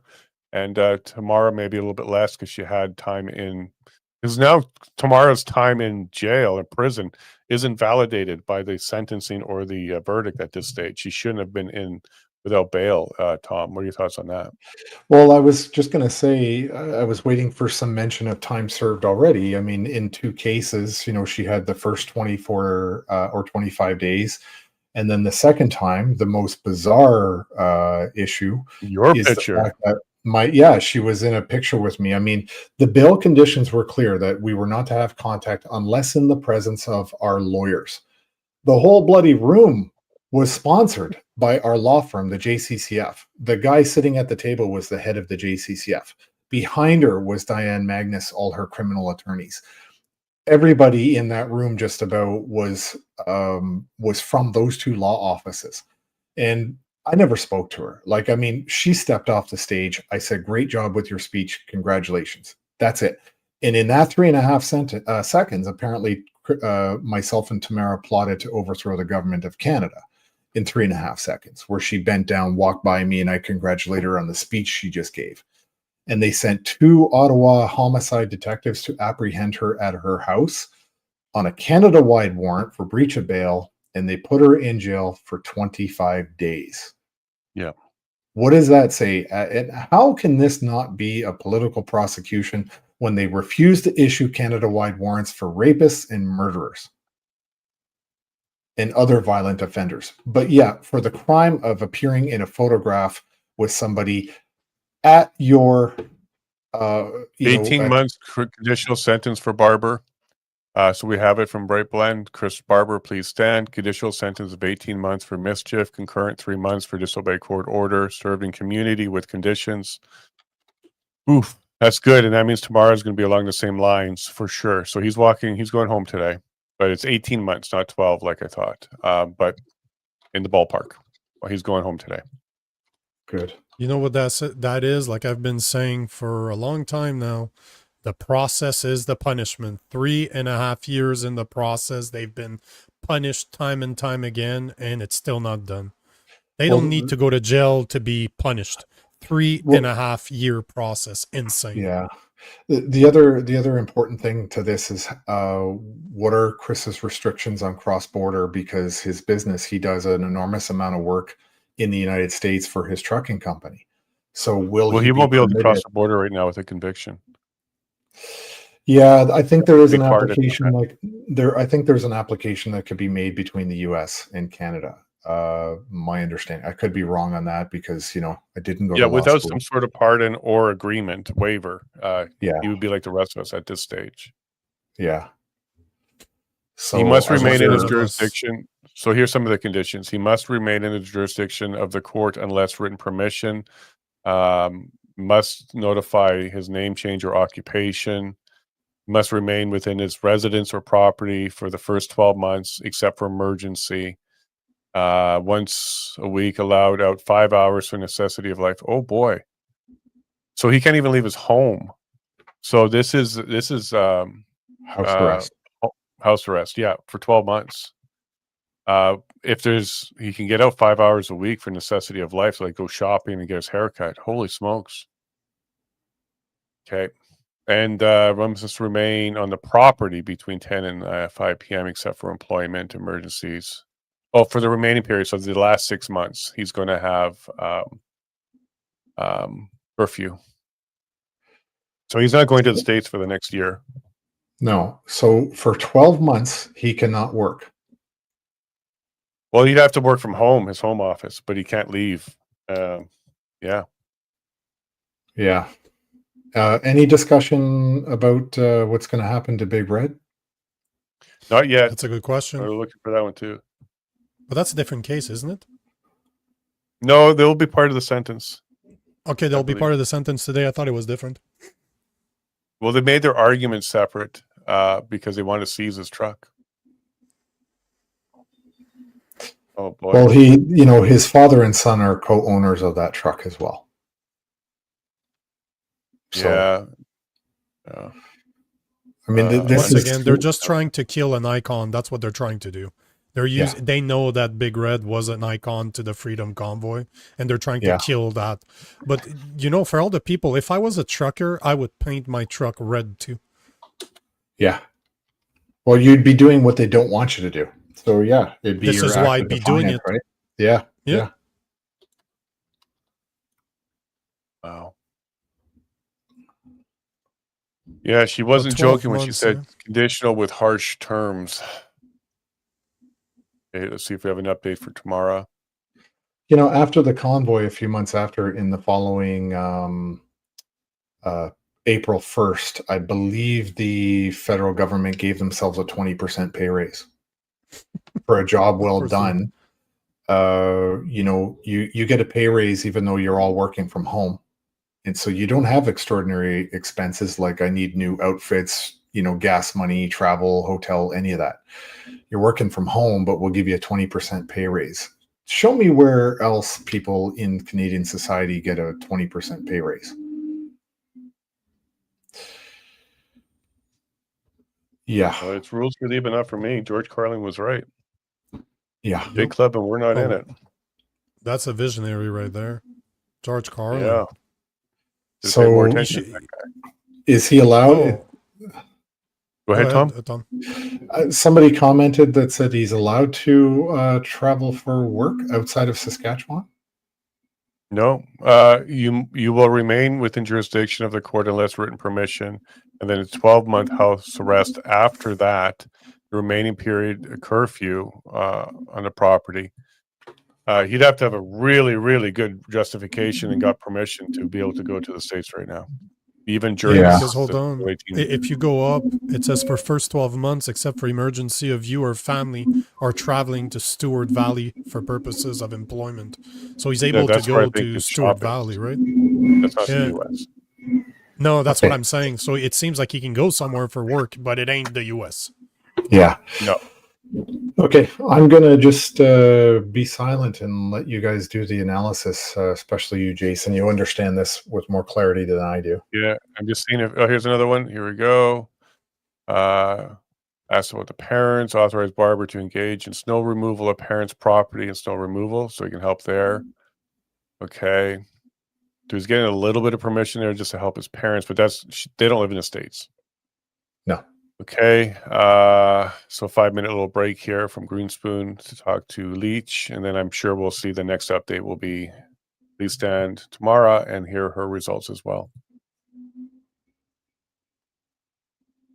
Boy, so that's definitely harsh because a 12-month house arrest is harsh. Like he can't leave without special permission, lawyer, religious, and now to do snow removal. He can't work, basically, is what his main job. Well, he can't do it. Yeah, I don't think he'll be able to go to his garage and work on the trucks. He can direct his business. There's no condition there that he can't direct his business. He's got a home office. I'm sure he can keep things going with his children because they do participate in the business. And nothing about the truck yet. So there's nothing here about the truck. Yeah, nothing about the truck yet. So statutory condition clerks can't change, transfer to Saskatchewan, really ongoing for them to transfer. They are aware of your employment cross-border. So yeah, there's no approval for him to cross the border for work at this stage. They're going to let Saskatchewan maybe make some more determinations by transferring this over there, because that's where he lives, in Saskatchewan. And don't know if he's coming back. Civil proceedings that we've spoken about there, the Zexi Lee stuff, who may be back. Doesn't seem like he's banned from Ottawa in any way, shape, or form. And also don't see a condition here that he can't speak to certain people. So there's nothing here yet about not being able to speak to Tom, Leach, others. But nothing like that yet. And it seems, by the way, if we judge by some of the comments, that Big Red is going to be discussed in November, because that's what I thought. I thought they were completely different cases.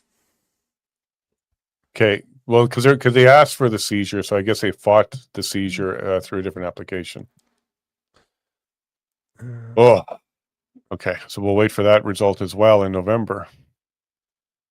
I'm sure Chris will be zooming into that one, not traveling across Canada.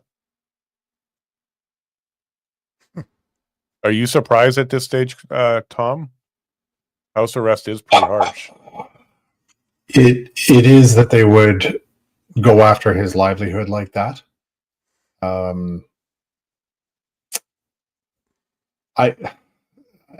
torn because the very fact that they're even in court to begin with, I'm over that initial shock. But of course, they've got to get their pound of flesh for spending millions upon millions of dollars in the pursuit of prosecution. They've got to walk away with something. And she's already given them the conviction, which, as far as I'm concerned, it should have died, but it didn't. But I'm happy that he's not going to do any jail time. I'm very relieved of that. I'm quite relieved of that he won't do any jail time. But how is he supposed to earn a living? He's going to have to rely solely on his 22-year-old son and his daughter to keep that business going. I mean, that's a big ask. His daughter's younger than the son. It's a big ask to put that kind of pressure on thing. But then again, I'm very relieved that he's not going to do any jail time. And they still have they can appeal this. So there's a chance that through application to appeal the sentence, that some of the conditions can be lifted pending appeal. But there's still maybe that avenue open to him. But then if the appeal happens and they can actually change the sentence to be harsher, that's one of the risks about appealing a sentence, is they can actually change it to be harsher if they find that that wasn't valid. But I'm sure he's going to take that chance. So we'll see some of these conditions paused while he appeals, or he may choose not to appeal and just let this thing run out in 18 months. We'll see. Yeah, I know if he went in, there would be an appeal on the table fast. But the end result is still there. The pound of flesh, they're getting their pound of flesh right now, and they're showing everybody else out there, if you plan on protesting and doing something we don't like, here you go. This is what's going to happen to you. Be careful. So the end result is still there. There's still, even though 12 months is harsh, especially they can't do anything, it is still the intent to show the regular people, the commoners, that they will not allow dissent. Yeah. And some of the conditions I'm glad that are not here is he's allowed so far to go ahead and go on social media, get out there and talk. There doesn't seem to be any gags on him like Pat had for a while. So that's good. So we might be seeing and hearing from him soon. Yeah, and You just no need update Bill yet on tomorrow. C9 to do that, bro. Bill the dirty C9 work will will do be that to there. everybody, right? Yeah. And of course, you know, had there been a very severe sentencing involving jail time and everything, what would the impact overall be to Alberta independence? You know, I'm curious to know if that factored into it at all. I'm just very curious to know. If she didn't know about the what was that one detail she didn't know about, the Mosley Freezing decision, of the bank accounts. Yeah. I doubt she knows Alberta's even talking about this. Yeah. But I don't know. I think Tamara, if she has house arrest as well, you know, we're gonna be upset. We don't want to be connected to Ottawa anymore. There'll just be another nail in the coffin for the desire for people to stay in Canada out here in Alberta. They don't think that's fair. So I think this will actually assist the movement. Tamara has something similar to this, especially the fact that she shouldn't have been in jail, because after the sentencing of house arrest for Barber, she shouldn't have been in jail either. That was harsh. So I think Albertans are going to look at this as yet one more reason to go ahead and leave. Yeah. Jason, you and I have talked about separation or Alberta independence on your podcast. You did the interview. It was, I think, an important interview. That conversation, and I hope that people in Alberta and Saskatchewan out west do view that whole thing and hear from what everybody had to say. I know that there are people here in Ontario that would like to see Alberta independence. I'm not going to lie. Like, there's a lot that would. I certainly support it, and move. Unfortunately, I can't. I'm not in a position. But if that was a serious thing, if that was an option for me, I would seriously consider doing it. Even if there was no separation, I think Alberta is going to be in a much better standing than the rest of Canada very shortly. Yeah. In 1 week's time, Tom, Danielle Smith, Premier Danielle Smith, is joining me for that series that you were on. So we'll be getting her voice on that as well. Yeah. Good. Because that took 2 years to get that. Yeah, get that one. Yeah. 2 years of working with her team. She's a critical voice to hear from, right? Mm-hmm. Yeah, so the way that worked out is we just finished up the Alberta Next panel out here, and then she was doing that. And she wanted to save that conversation to after the panel so we can kind of address what the panel brought up as well. So I appreciate them making that time. And yeah, 1 week's time, I'll be recording that interview. Good. But there's a lot more coming out. I did Stockwell Day, Chris Scott, Bathsheba Vandenberg.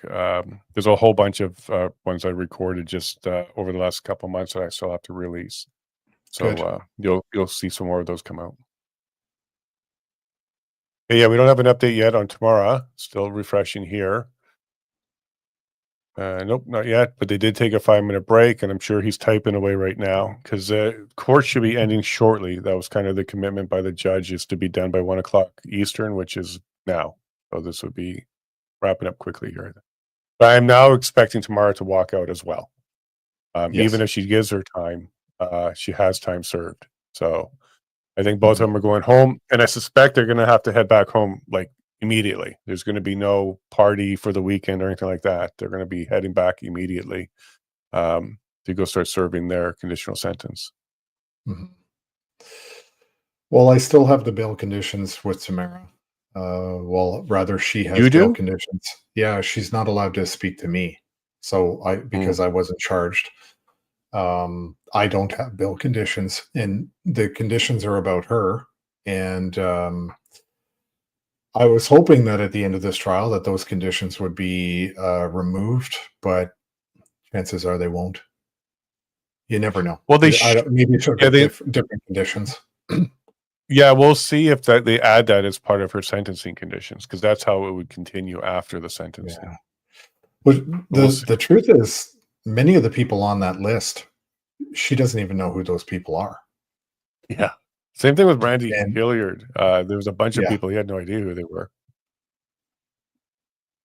Yeah, it was silly. And you saw the updates from Randy, like they're dropping left, right, and center all of his charges, and they're just giving up on the prosecution of him.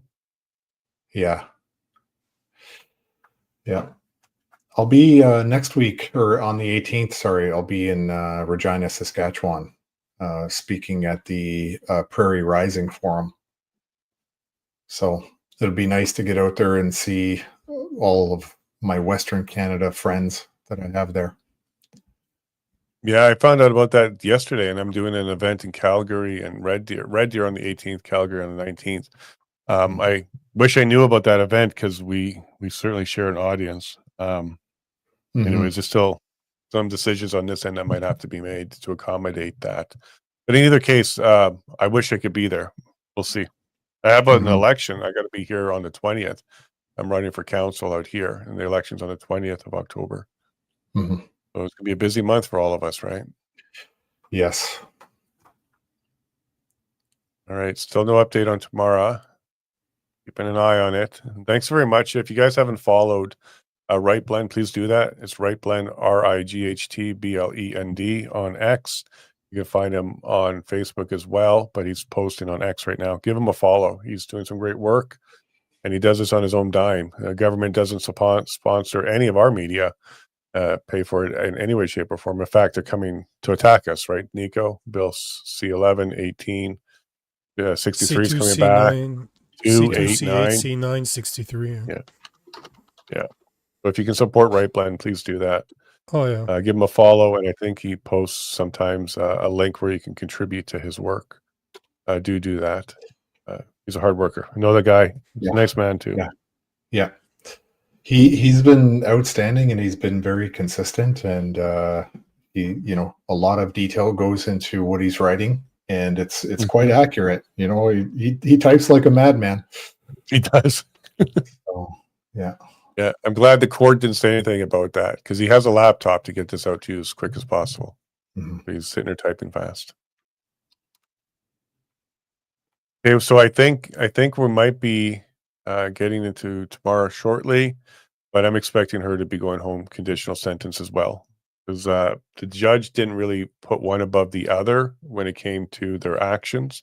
He kind of treated them equally and similar throughout. But there is no recourse for Tamara to get her time back that she spent in jail. There's no avenue for that, especially with a conviction. So she can't even say wrongful prosecution or sue for that, because there's a conviction there. But she'll never get that time back in any way, shape, or form, which is really sad. How long she spent in jail? I think 49 nights, 49 total, 49 nights, 50 days. Two different ones. I'm not allowed to talk to her about the details. I kind of get it third party through the others, because communicating with her is not allowed and very difficult. And we've at one point thought that we were a neutral territory, safe to converse in front of our lawyers, and apparently that got her 25 days in jail. Yeah. And I saw them both in Calgary a couple weeks ago at the JCCF event. I'm sorry you weren't there for that, Tom, but probably for legal reasons, you probably shouldn't be there for Tamara. But they were both there, and they got a standing ovation and a lot of love from that group of people, for sure. Even though Democracy Fund is who's covering Tamara, there's a lot of recognition from the JCCF that we need these kind of organizations, because if it wasn't for JCCF and the Democracy Fund, this would have been crowdfunded from the public to cover this trial. And I'm sure it's millions. This was very difficult. And I agree with that, and I'm very, very grateful to the Canadian public for the support they've shown us on the $290 million lawsuit against us too, because we had a strategy that we were trying to employ against Paul Champ's lawsuit for the 290 million against only 20 of us. Yeah, it was anti-slap that we were going with, and unfortunately, the first round didn't go our way, and we did make the decision as a group to appeal it, and we lost the appeal, and it cost us $20,000 in court costs. And the amazing support that we do have out there from the Canadian public. In 9 hours 15 minutes, we raised the $20,000 to pay that bill. And that's on top of everything that Chris and Tamara are already trying to do. Over a year ago, we were in Swift Current again with our lawyers. I couldn't go anywhere near Tamara. I could talk to Chris, but Chris raised in one night a significant amount of money towards his legal issues, because he's with JCCF and Tamara's with the Democracy Fund. Right. So, the public has been responding with an enormous amount of generosity over this whole ordeal. And it's hard. It's hard to be working class people that are asking for help. But these costs are just too big, and it has to be done. Yeah, it's not been easy. It's not been easy. And I think after this, when are they going to get some relief on a decision about this class action? So these are legal problems that they have. These are criminal problems. But now let's get into the financial problems of this $290 million lawsuit. I mean, Harold Jonker is named on that, and so is Jonker Trucking. So not only Harold himself, but also the company, his business. Is Jacob that because he had trucks there? Yeah, and Jason, well, because he became notable, right? And they looked at it like, oh, this guy might have some money. Let's go take it. Jacob Wells, who's the owner of Give Send Go, was also named on this lawsuit. So right now there's 20 of us that are named.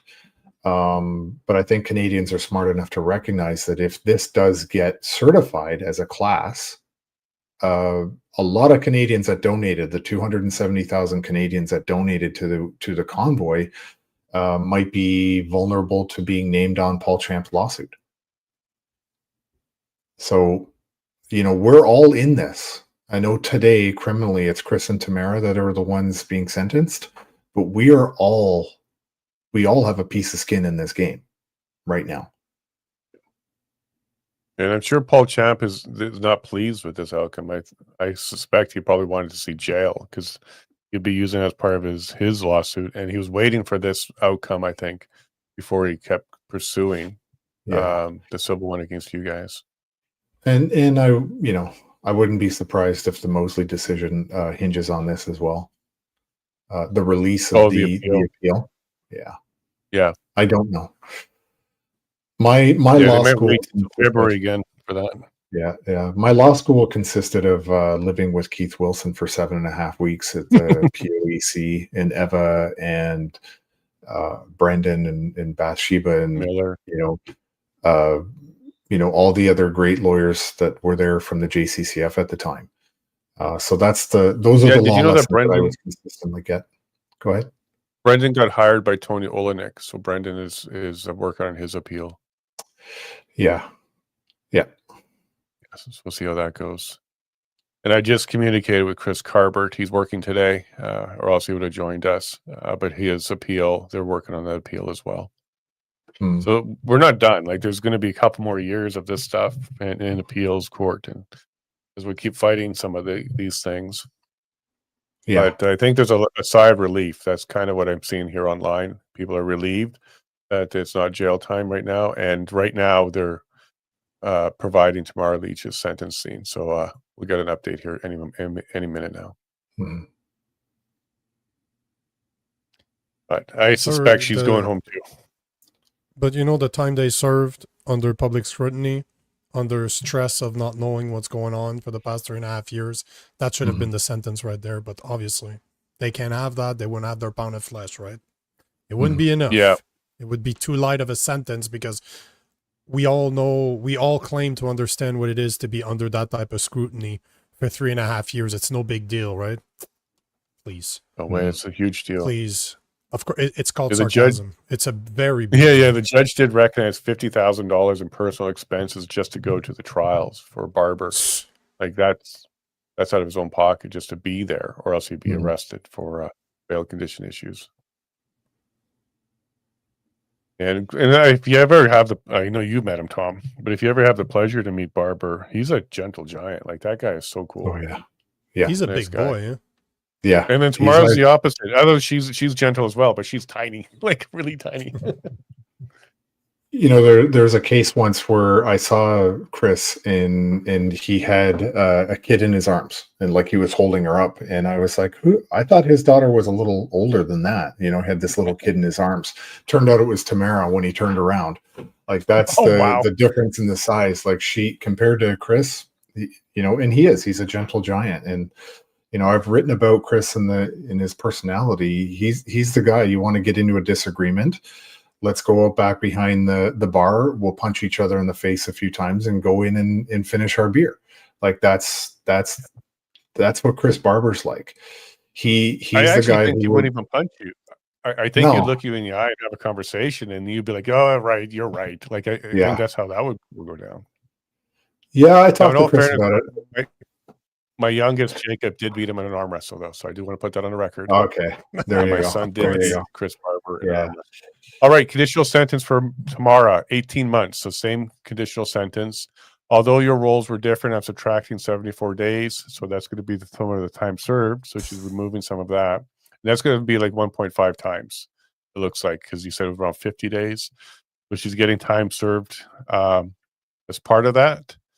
So it's 15.4 months. So, okay, as previously known, it's a longer sentence than otherwise would have been imposed if a custody for deterrence. So she's basically saying, would have given you less time if you went into jail. So 18 months as well. Report today to supervisor here. Matter will be transferred to Medicine Hat, Alberta.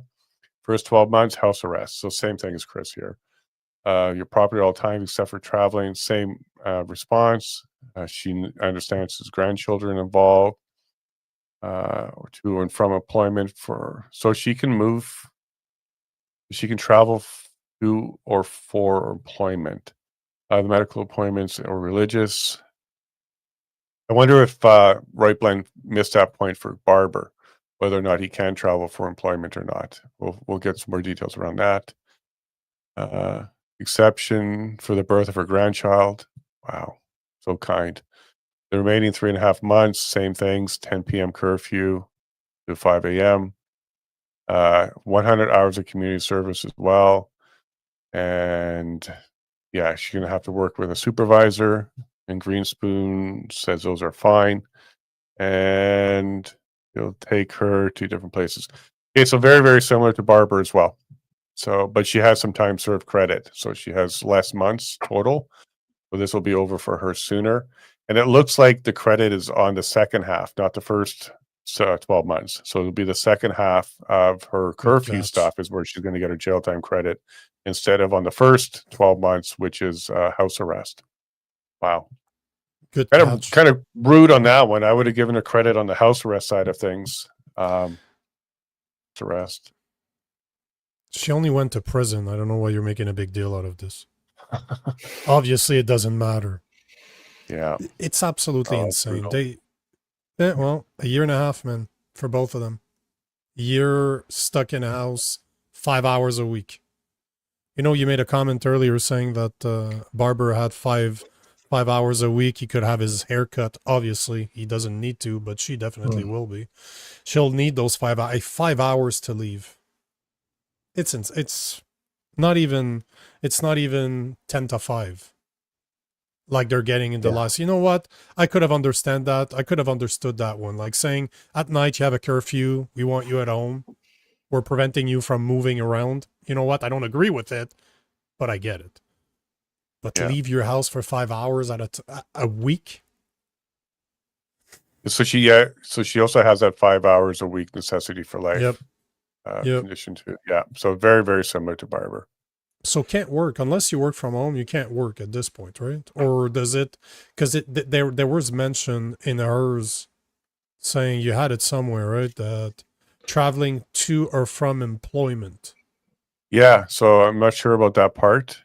Right here, traveling to or from employment. Yeah. And I don't know if Barber had the same one. So there may be house arrest. You can go to your work, but come back, and that's it. Other 5 There hours a was, week for other remember, things. there was a specific place, something valley, that he was allowed to go to. It was actually specified in there. But maybe you're right. Yeah, Maybe but that that could be where his mom lives, so he can remove that snow. I'm that's speculating possible. on that. We're gonna need more information either way. We're just getting it from somebody typing Yep. in court, which is pretty impressive how detailed that guy is. Yeah. Big props to Jonathan on that, right, Blend, for sure. Okay, so I just put out a post for the sentencing. Yeah, we'll get that out there. Okay, so I think it's right in the middle. No jail, but pretty harsh. And we'll get some more of these details as they come out. I can probably get a copy of the decision from the court, but that could take a day or two. So maybe next week I'll have that. But I'll be working on that for everybody as well. Get that out there. So Tom, what are your feelings right now? So they treated them basically the same. Chris can remove snow for his parents. Yeah, That's the kind of love of this. again, I'll maintain I don't think either of them should be there at Yeah. all. I think that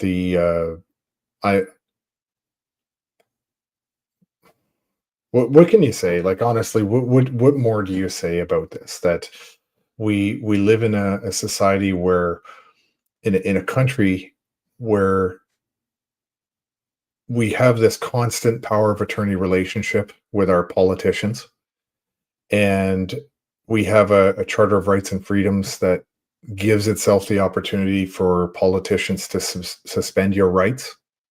And even when a federal judge determines that you acted outside of your authority, acted outside of the law as the government, we're still going to go and persecute people who are actually exercising what they believe to be their rights. Mhm. And so I'm pretty disgusted. I'm happy in the sense that they're not actually going to be in a prison and doing hard time like that. Or in Tamara's case, more hard time.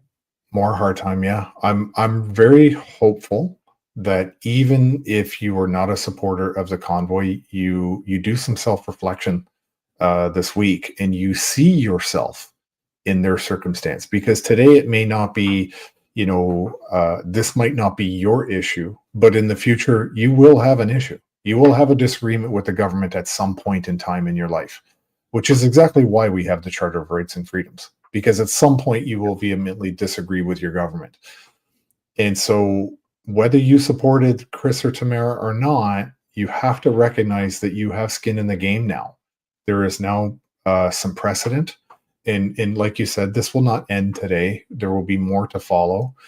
And if in the future the Crown appeals and they're successful on overturning this sentence, this is more cost, more time in Ottawa, more punishment.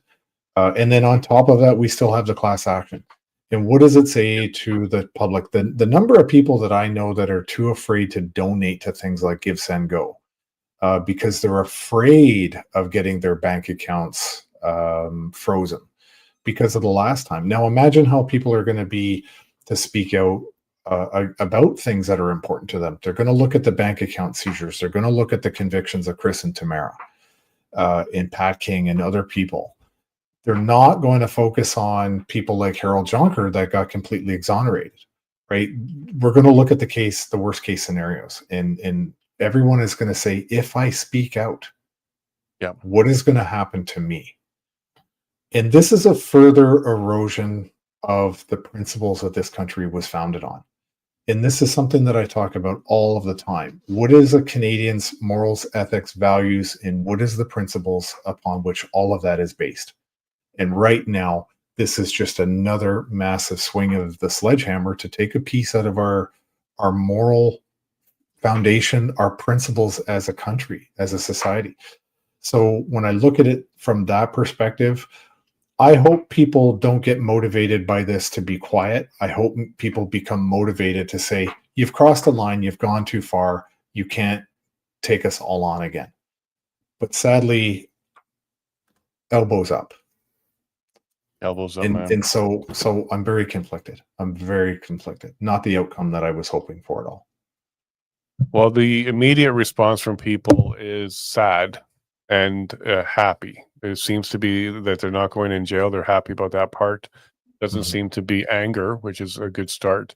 And Right Blend here provided one more post confirming that in November, Barber will be attending virtually to continue with the truck, the season of his truck. I suspect now, just kind of presuming, they're going to fail. The Crown's going to fail because he's been sentenced already with conditions. He's received his punishment. I don't see how they can continue with this, but they're going to try. They're going to try. And Tom, you actually highlighted something that I think is important here: is the Crown can appeal the sentencing. They did start that process in Coots, and then they ended up dropping it after the fact. But they can announce it.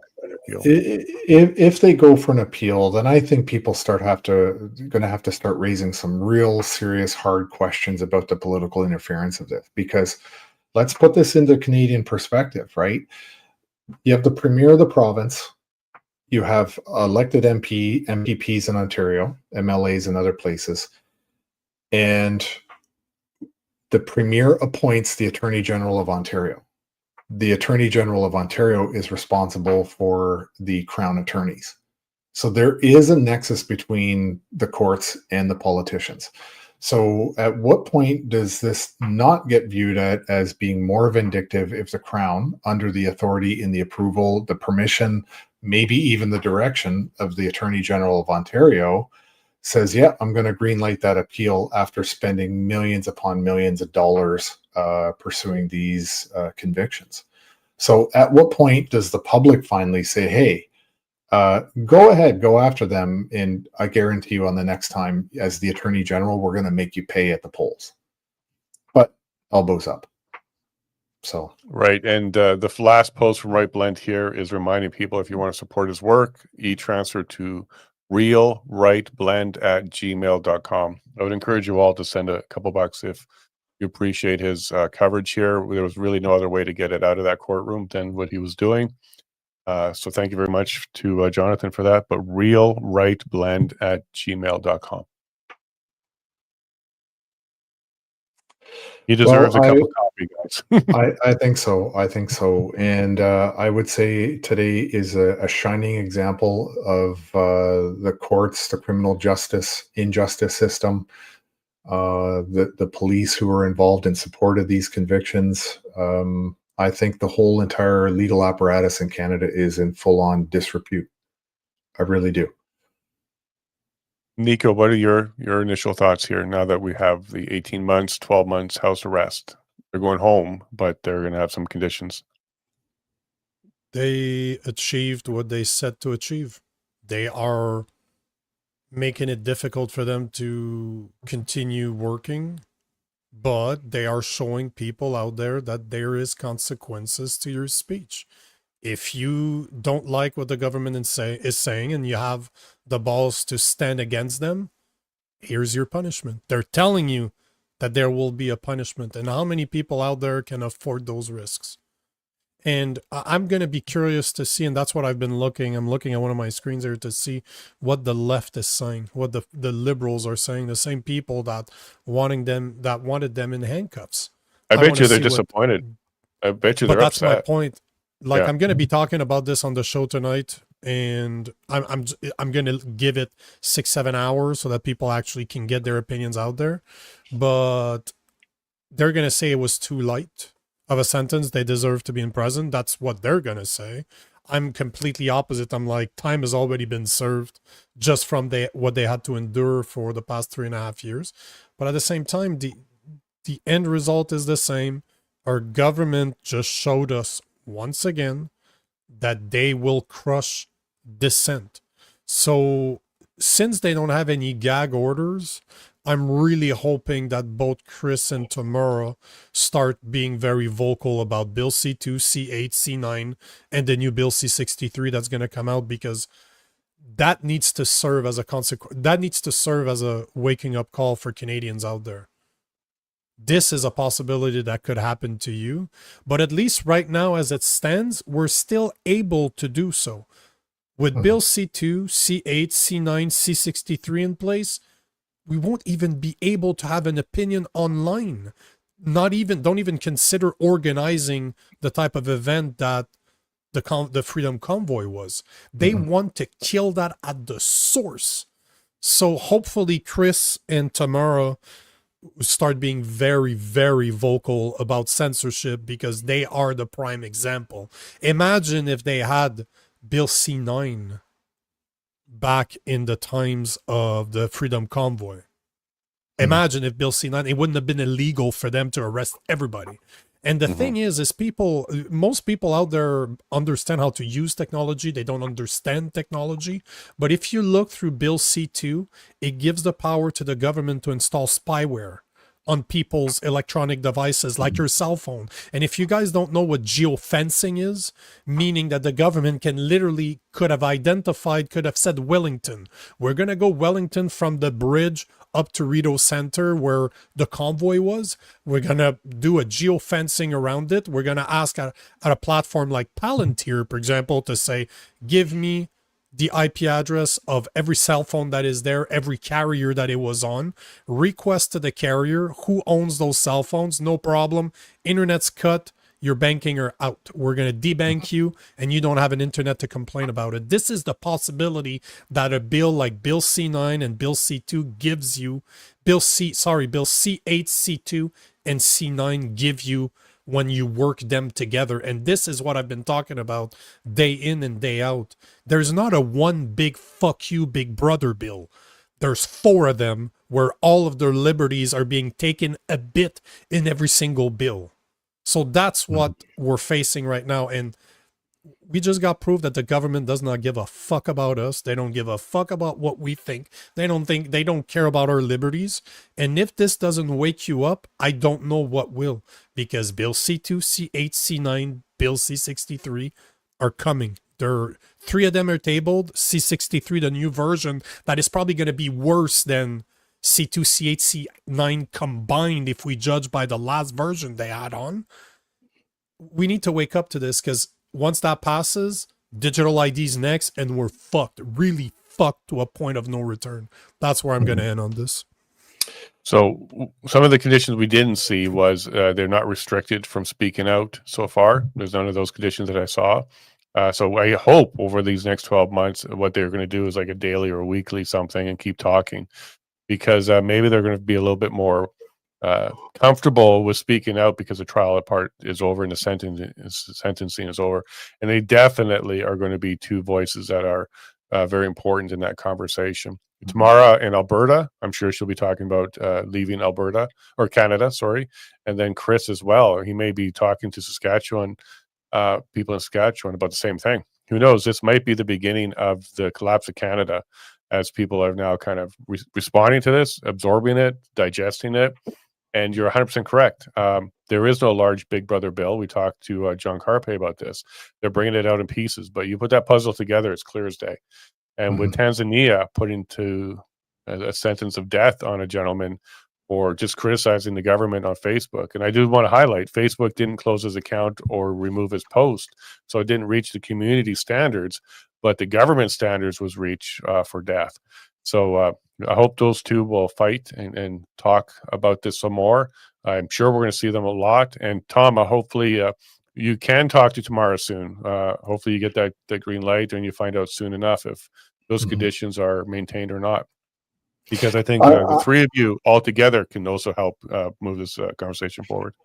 Well, we've often joked about doing a traveling roadshow across Canada at the end of this trial. For 12 months, we know that. We can't guarantee for the 12 to 16 months at all, which is kind of disappointing. But they can maybe be remote. Maybe you can have them on maybe stage remote. live.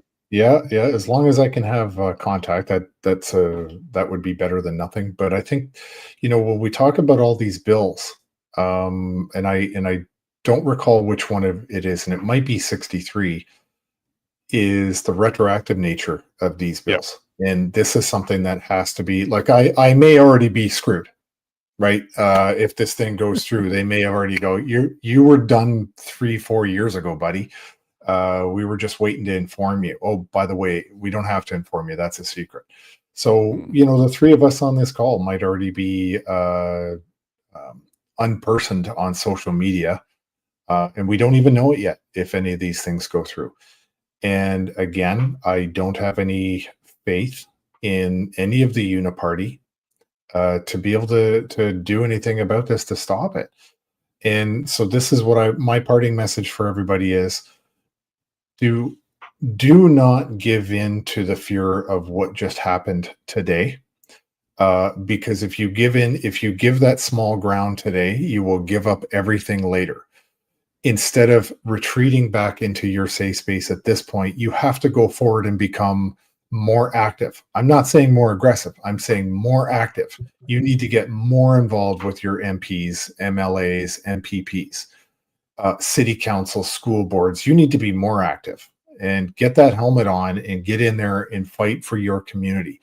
And never forget everything that was done. Yes, the federal government, the provincial government set the conditions for it to happen, but every single thing that was done to the public in the last 5 years was done to you at the local level by your own townships, by your own police, by your own courts. That's where all these plans were executed. Justin Trudeau didn't do anything himself, but your own people that live in your communities are the ones who did it to you. They're the ones who executed the plan. Get involved, get active, run for council, run for school board, do it all local, because local action has a national consequence.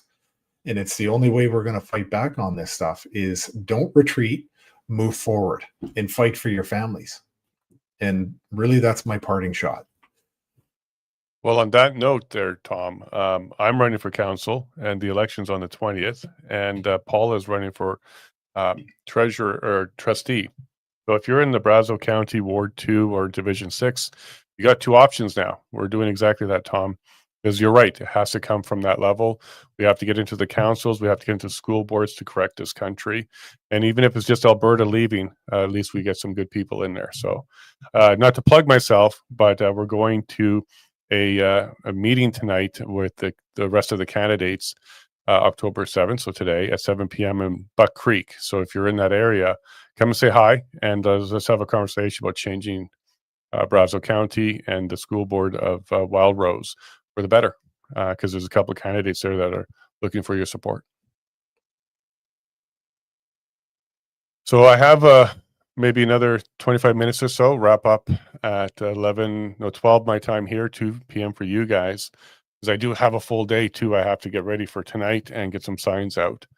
But my initial response is I'm kind of relieved that we're not going to be seeing a bunch of people angry in the streets at this stage. There's room for appeals, and these two Canadian heroes are going home and be able to fight from their home for the next little bit.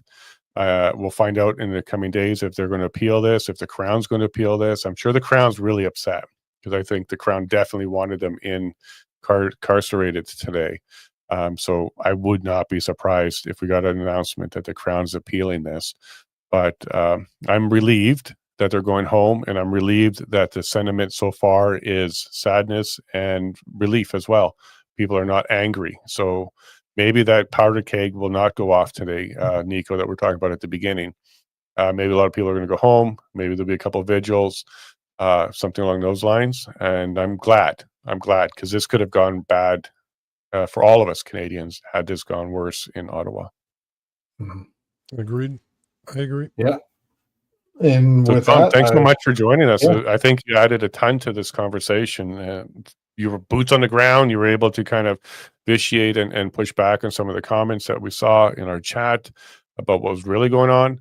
and your insight. We got to have you back. Maybe we'll get you on one of our Saturday episodes. I know you can't do it this weekend because it's Thanksgiving, but maybe another time we'll have you back. And we'll get into all the other stuff you're talking about: Ukraine, Epstein, Trump, et cetera, et cetera. It'll be a great conversation. Sure. Definitely. Nice meeting you, Tom, by the way. Yeah, nice meeting you too. Thank you. I appreciate this. And I'm off to another meeting to plan for the 18th. So thanks for all this. I appreciate it. And I appreciate all the viewers and all the supporters who've helped me and Chris and Tamara and everybody else. And mostly Chris and Tamara sticking by them. So, and I'm going to say thank you to Bumpy Johnson for just giving me a little bit of a reality check on, So, all right. Thank you, guys. Thank you. Take care, Tom. And you also have a book. You mentioned your Substack, but you also have a book out there. Yeah, I got a couple of books out now. Yeah, I got my book about the convoy, the People's Emergency Act. I converted one of my Substacks into a book called The Upstream Effect. And my last book, which I think is more important today going forward into the future, is called The People's Emergency Plan. It's actually about planning for domestic emergencies, civil unrest, that type of thing, and what you can do to protect your family. It's basically everything that I've done, what I learned through my time in the military. I civilianized it to help people plan for emergency events for their families, their homes, their communities. So I encourage people to look out for those. But at the end of the day, I write the books to provide some service to people, to give to tell the inside story on the convoy, and also to help you prepare for things that are around the corner. So I do want to thank anybody who's purchased those books for all their support as well. So I appreciate that. Thanks for your time, Tom. I really appreciate it, and we'll talk again soon. Okay. And let us know if you get those conditions lifted. It'd be good to know. I will. All right. Thank you. Take care. Bye. Bye, Tom. Right, there we go, Nico. Another ad hoc conversation. We've got 6,600 people watching right now. That's not including Rumble. So thank you to everybody who's hanging out with us on this particular day. This is what we're doing with Source One. This is something that we're working hard on, bringing lots of conversations together, different people together, and trying to do our best to get it out there, bumpy or not. We're trying to get this information out there.